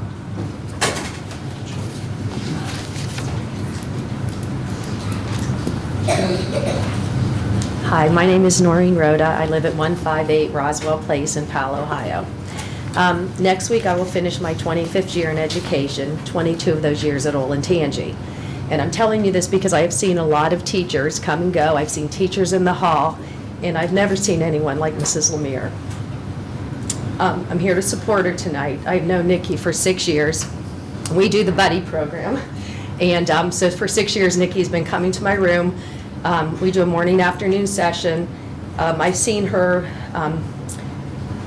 with these children, and I know she found the buddy program important because the children in her room, maybe that weren't the highest, could feel the best, and they could help other children.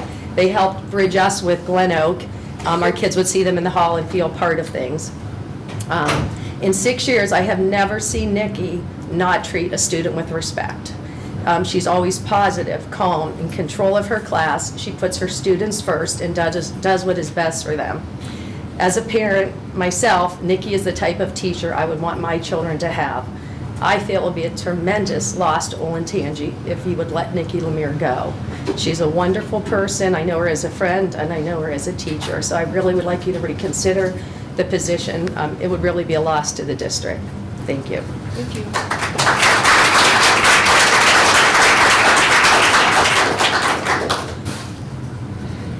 Next up is Karen Suvak, Nikki Lemire.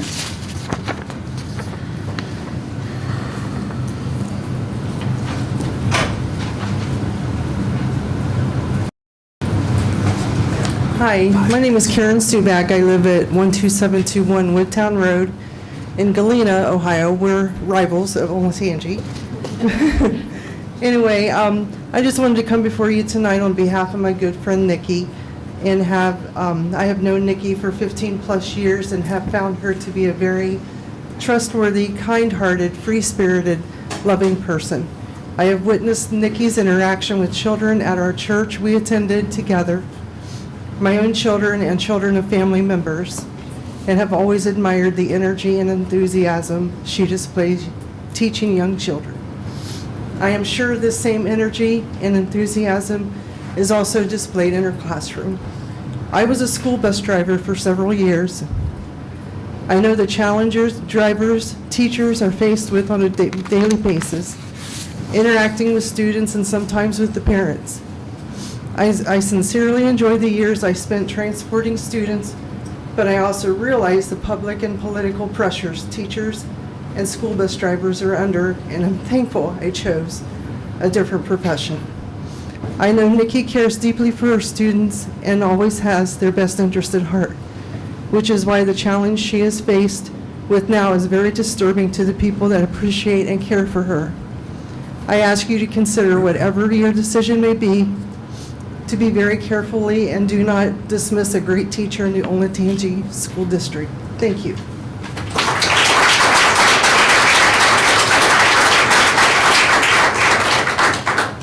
Mr. O'Brien, we're coming upon a couple minutes here of being a half hour, and we still have 5 left, so I don't know if you want to extend or... Let's extend, but if we could maybe keep them to 2 minutes to try to keep things going. We're already 30 minutes into it. I want to give everyone the opportunity to speak, but I do want to make sure, we have to move on at some point. Okay. Nicole Lemire.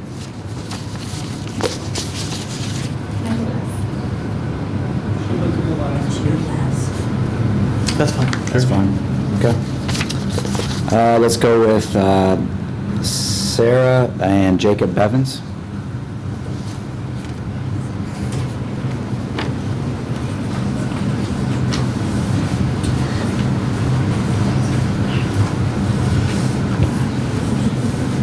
My name is Sarah Bevins, and I live at 1402 Summer Sweet Circle, Lewis Center.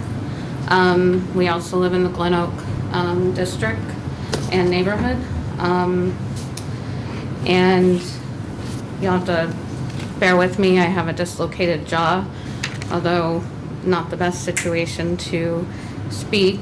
I think it's really important that we're here. I really think that I wanted to come tonight because I think you're going to lose one of the best gems in all of education and in the district. She's by far the best educator my son and our family have ever encountered in our lives. this coming from Sands Montessori, the first public Montessori in Cincinnati, Ohio.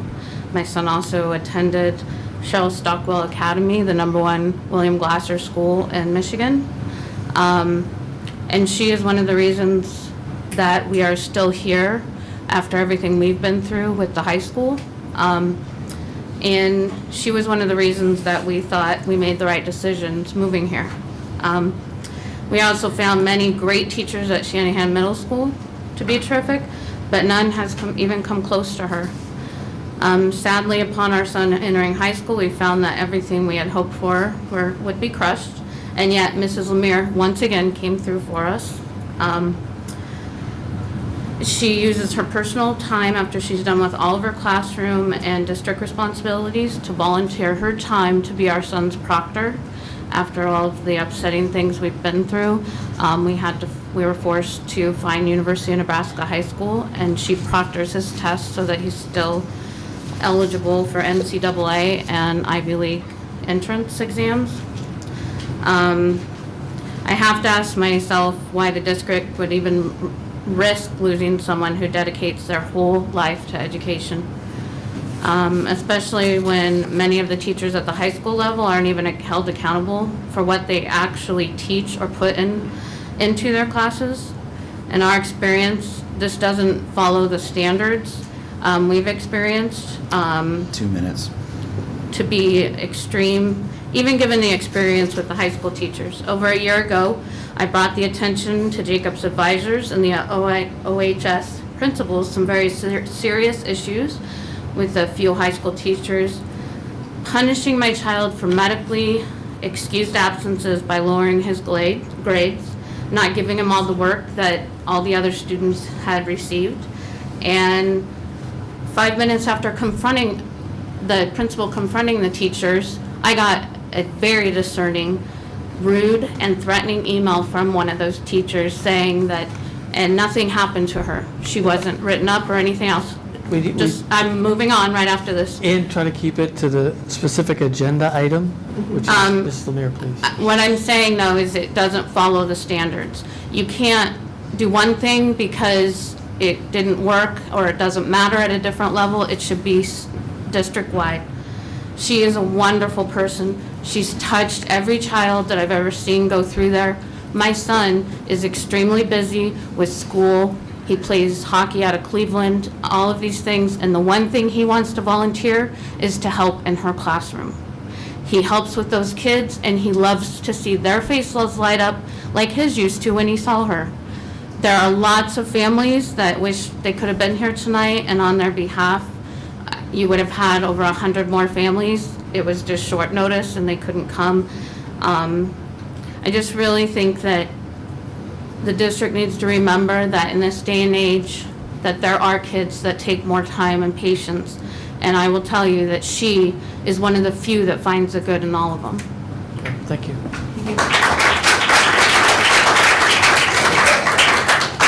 I'm Jacob Evans. That's my mom, and I'll make it sweet and to the point. But as Ms. Post has said, I hope you take what I say how everyone else has said it, all the adults, and I just want to give you a point of view from a student and helping other students. She's helped me very much, and she makes the classroom like another home. Like every day I got up and I was excited to be there, and then I come in and help with her students, and I see all the same reactions that I had. She makes it warm, and every person there wants to learn. Even I learned new things that I had no idea would happen. And thank you. That's it. Thank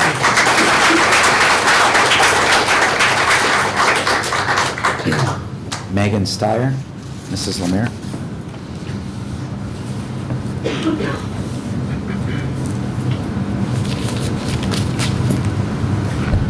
Hi, my name is Megan Steer. I'm a senior at Olentangy High School. I live at 1019 Laker Drive, Columbus, Ohio.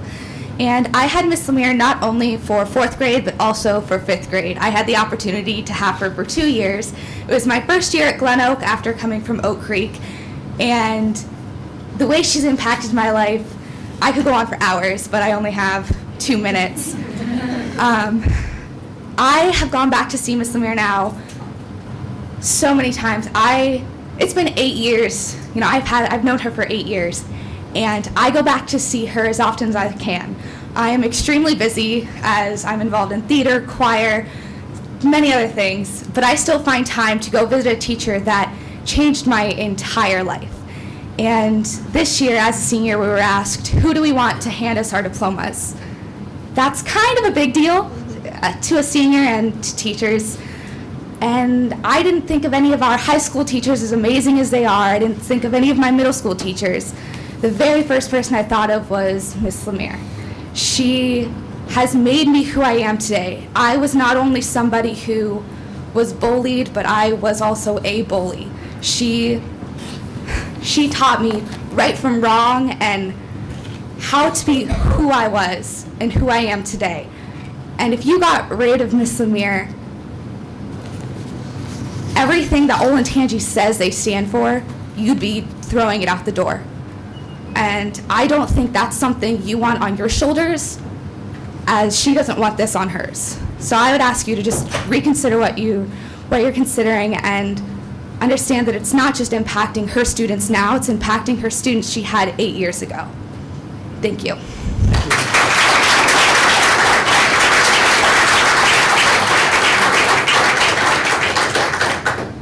Thomas Sweeney, regarding Mrs. Lemire.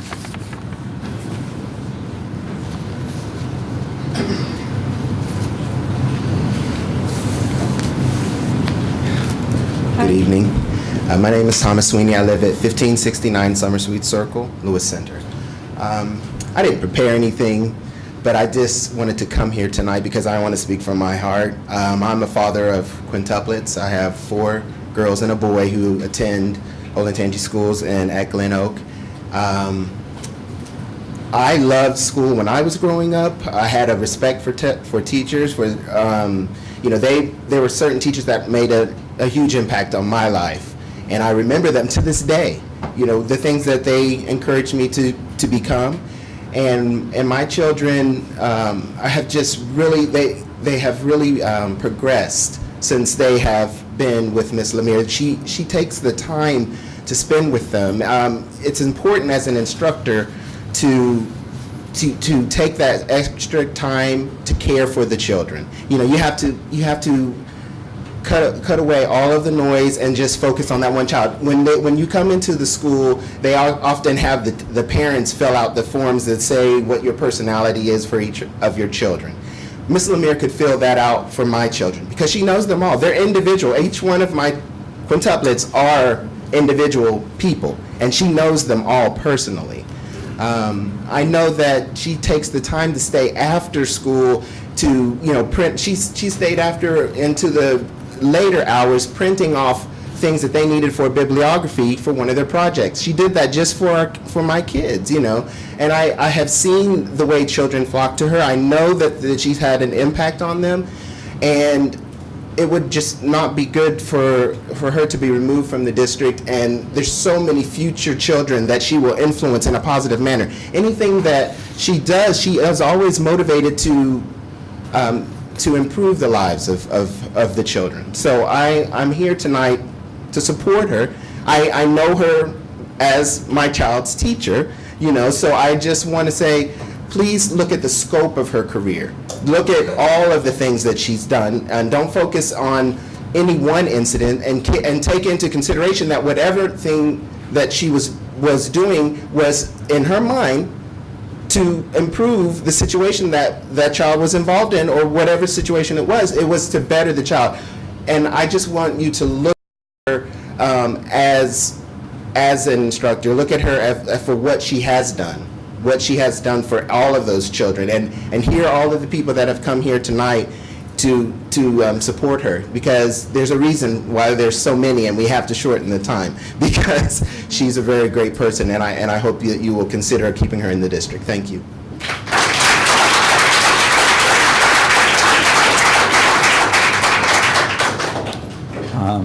Beth Osterholt, Nikki Lemire.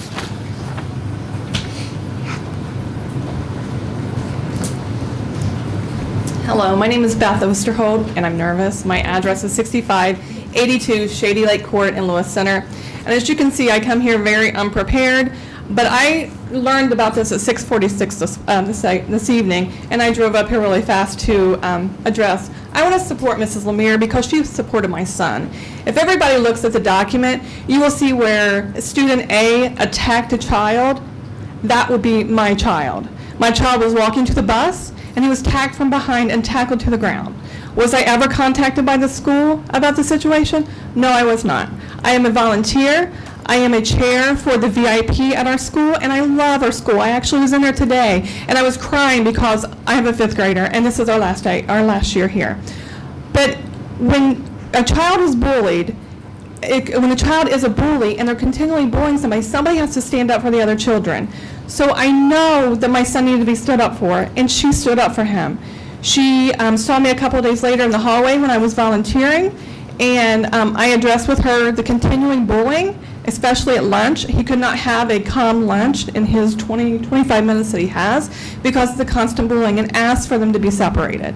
So please note that yes, one child, student A, has an issue, but my son, who is a straight A student, I'm going to build up my son, a straight A student who's in the gifted program, whose cognitive skills are very high, and we will be going into the gifted program at Shanahan, is being bullied by student A. So let's give support to Mrs. Lemire for standing up for our children at Glen Oak. I don't have the great stories that the Post have because I don't know her on a one-on-one basis because my child is in a different classroom in 5th grade. But to know that that a teacher stood up for my son and said the bullying has to stop, I commend her for that, and that's why I'm here today. Thank you very much.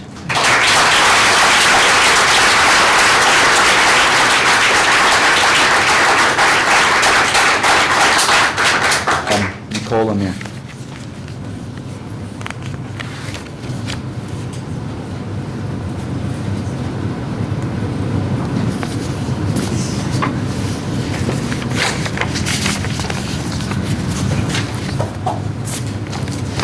So, I mean, before you start, I just want to remind you that, if you want to back and forth with the board, that's material for executive session. Obviously, you've got your time to speak, and we'll respect that. We're here to listen. Thank you. Good evening. I gratefully acknowledge all of my supporters here tonight. My amazing students, parents, pastors, and friends, thank you. I respectfully address the board. The district's allegations are not only misleading and inaccurate, they are 100% false.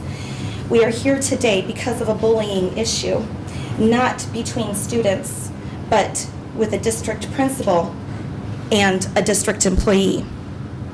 Indirectly, I am being considered for termination because of a single question I asked a student. Do you realize how your words and actions are hurting your friends? That's what I said. I stand firm in the truth that this is in no way public shaming, but a sincere teachable moment for all of my students. I followed progressive procedure according to best practice used by colleagues and district policy of no tolerance. My attorney, Joel Spitzer, and I are fully prepared to fight for this, for myself, and for all the great teachers whose jobs are in jeopardy when district contracts and policies are not followed by the administration.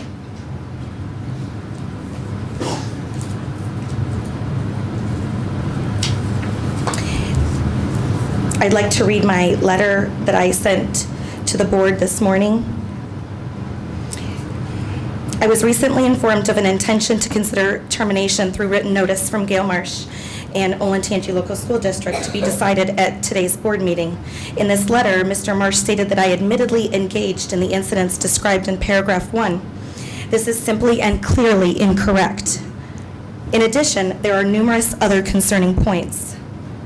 At my Loudermill hearing on May 6, in attendance were Pat Schmidt and Gail Marsh, OEA representation Melody Turman, as well as my attorneys, Sue Salamito and Joel Spitzer. Whereas I declared the following. I asked the student A to meet me at my table. My question in reference to the below listed events was this.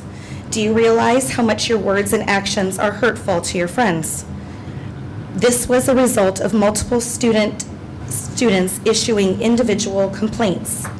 After a long string of events that are described in the student handbook under bullying as unacceptable and intolerable, for an example, blowing snot in another student's face, physically attacking another student from behind the day prior, and continual verbal and emotional abuse to peers, I spent hours with this student helping to develop many action plans and interventions.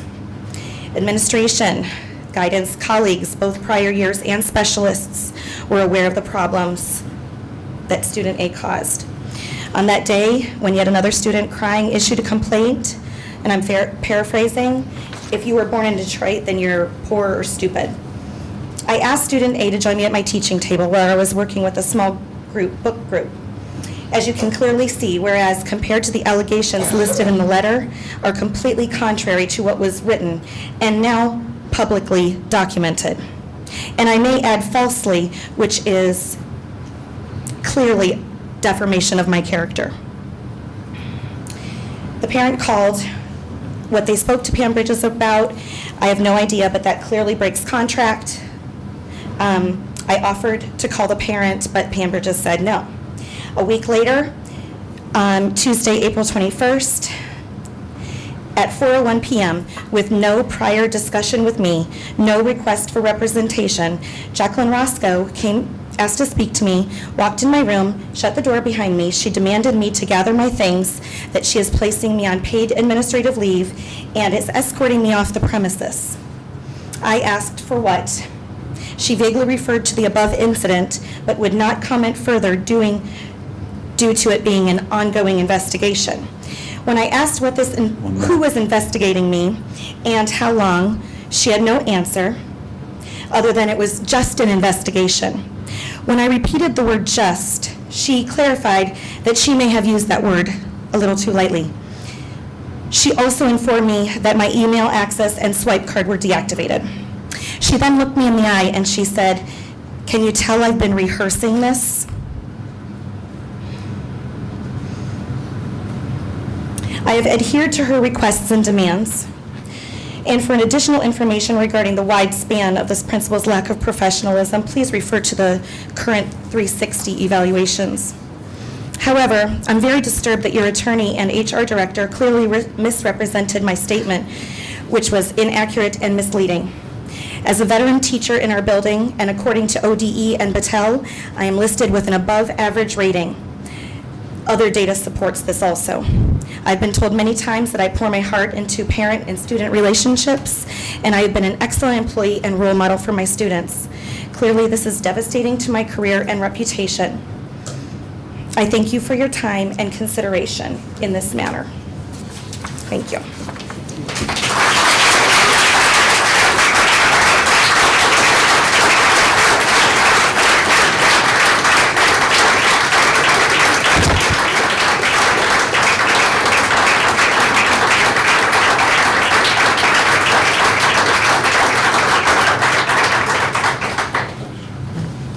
Kern, do you want to present treasurer action items? Yes. Treasurer action items: A, approve May 2015 5-year financial forecast. B, approve FY16 general fund budget. C, approve amended FY15 appropriations at the fund level. And D, approve donations to the district.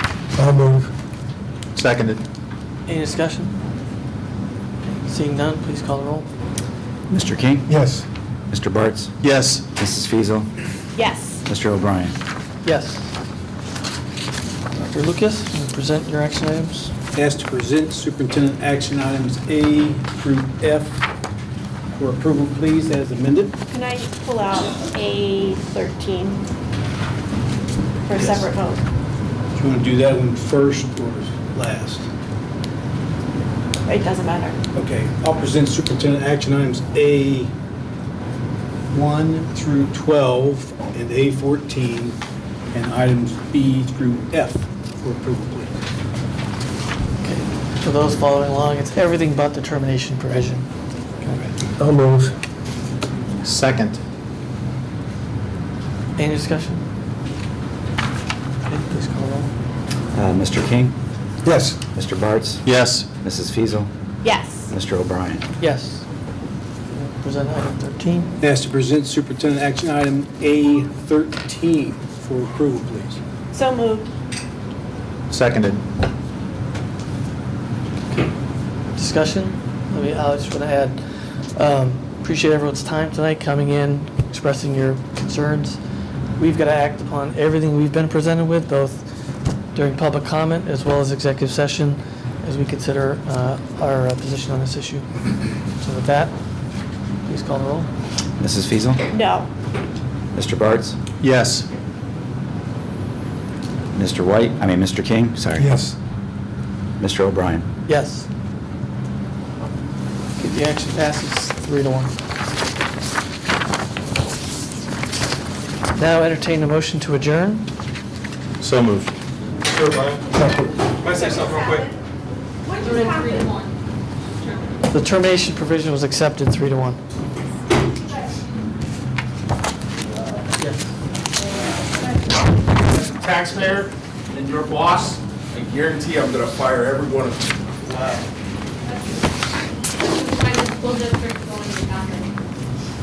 Get your resumes ready. Look at the principal's actions versus the teachers. So do we have a motion to adjourn? Yeah. We have a motion to adjourn. So moved. Second. Shame on all of you. Shame. You're an embarrassment to this district. Please call the roll. Mrs. Fiesel, Yes. Mr. King? Yes. Mr. Bartz? Yes. Mr. O'Brien? Yes.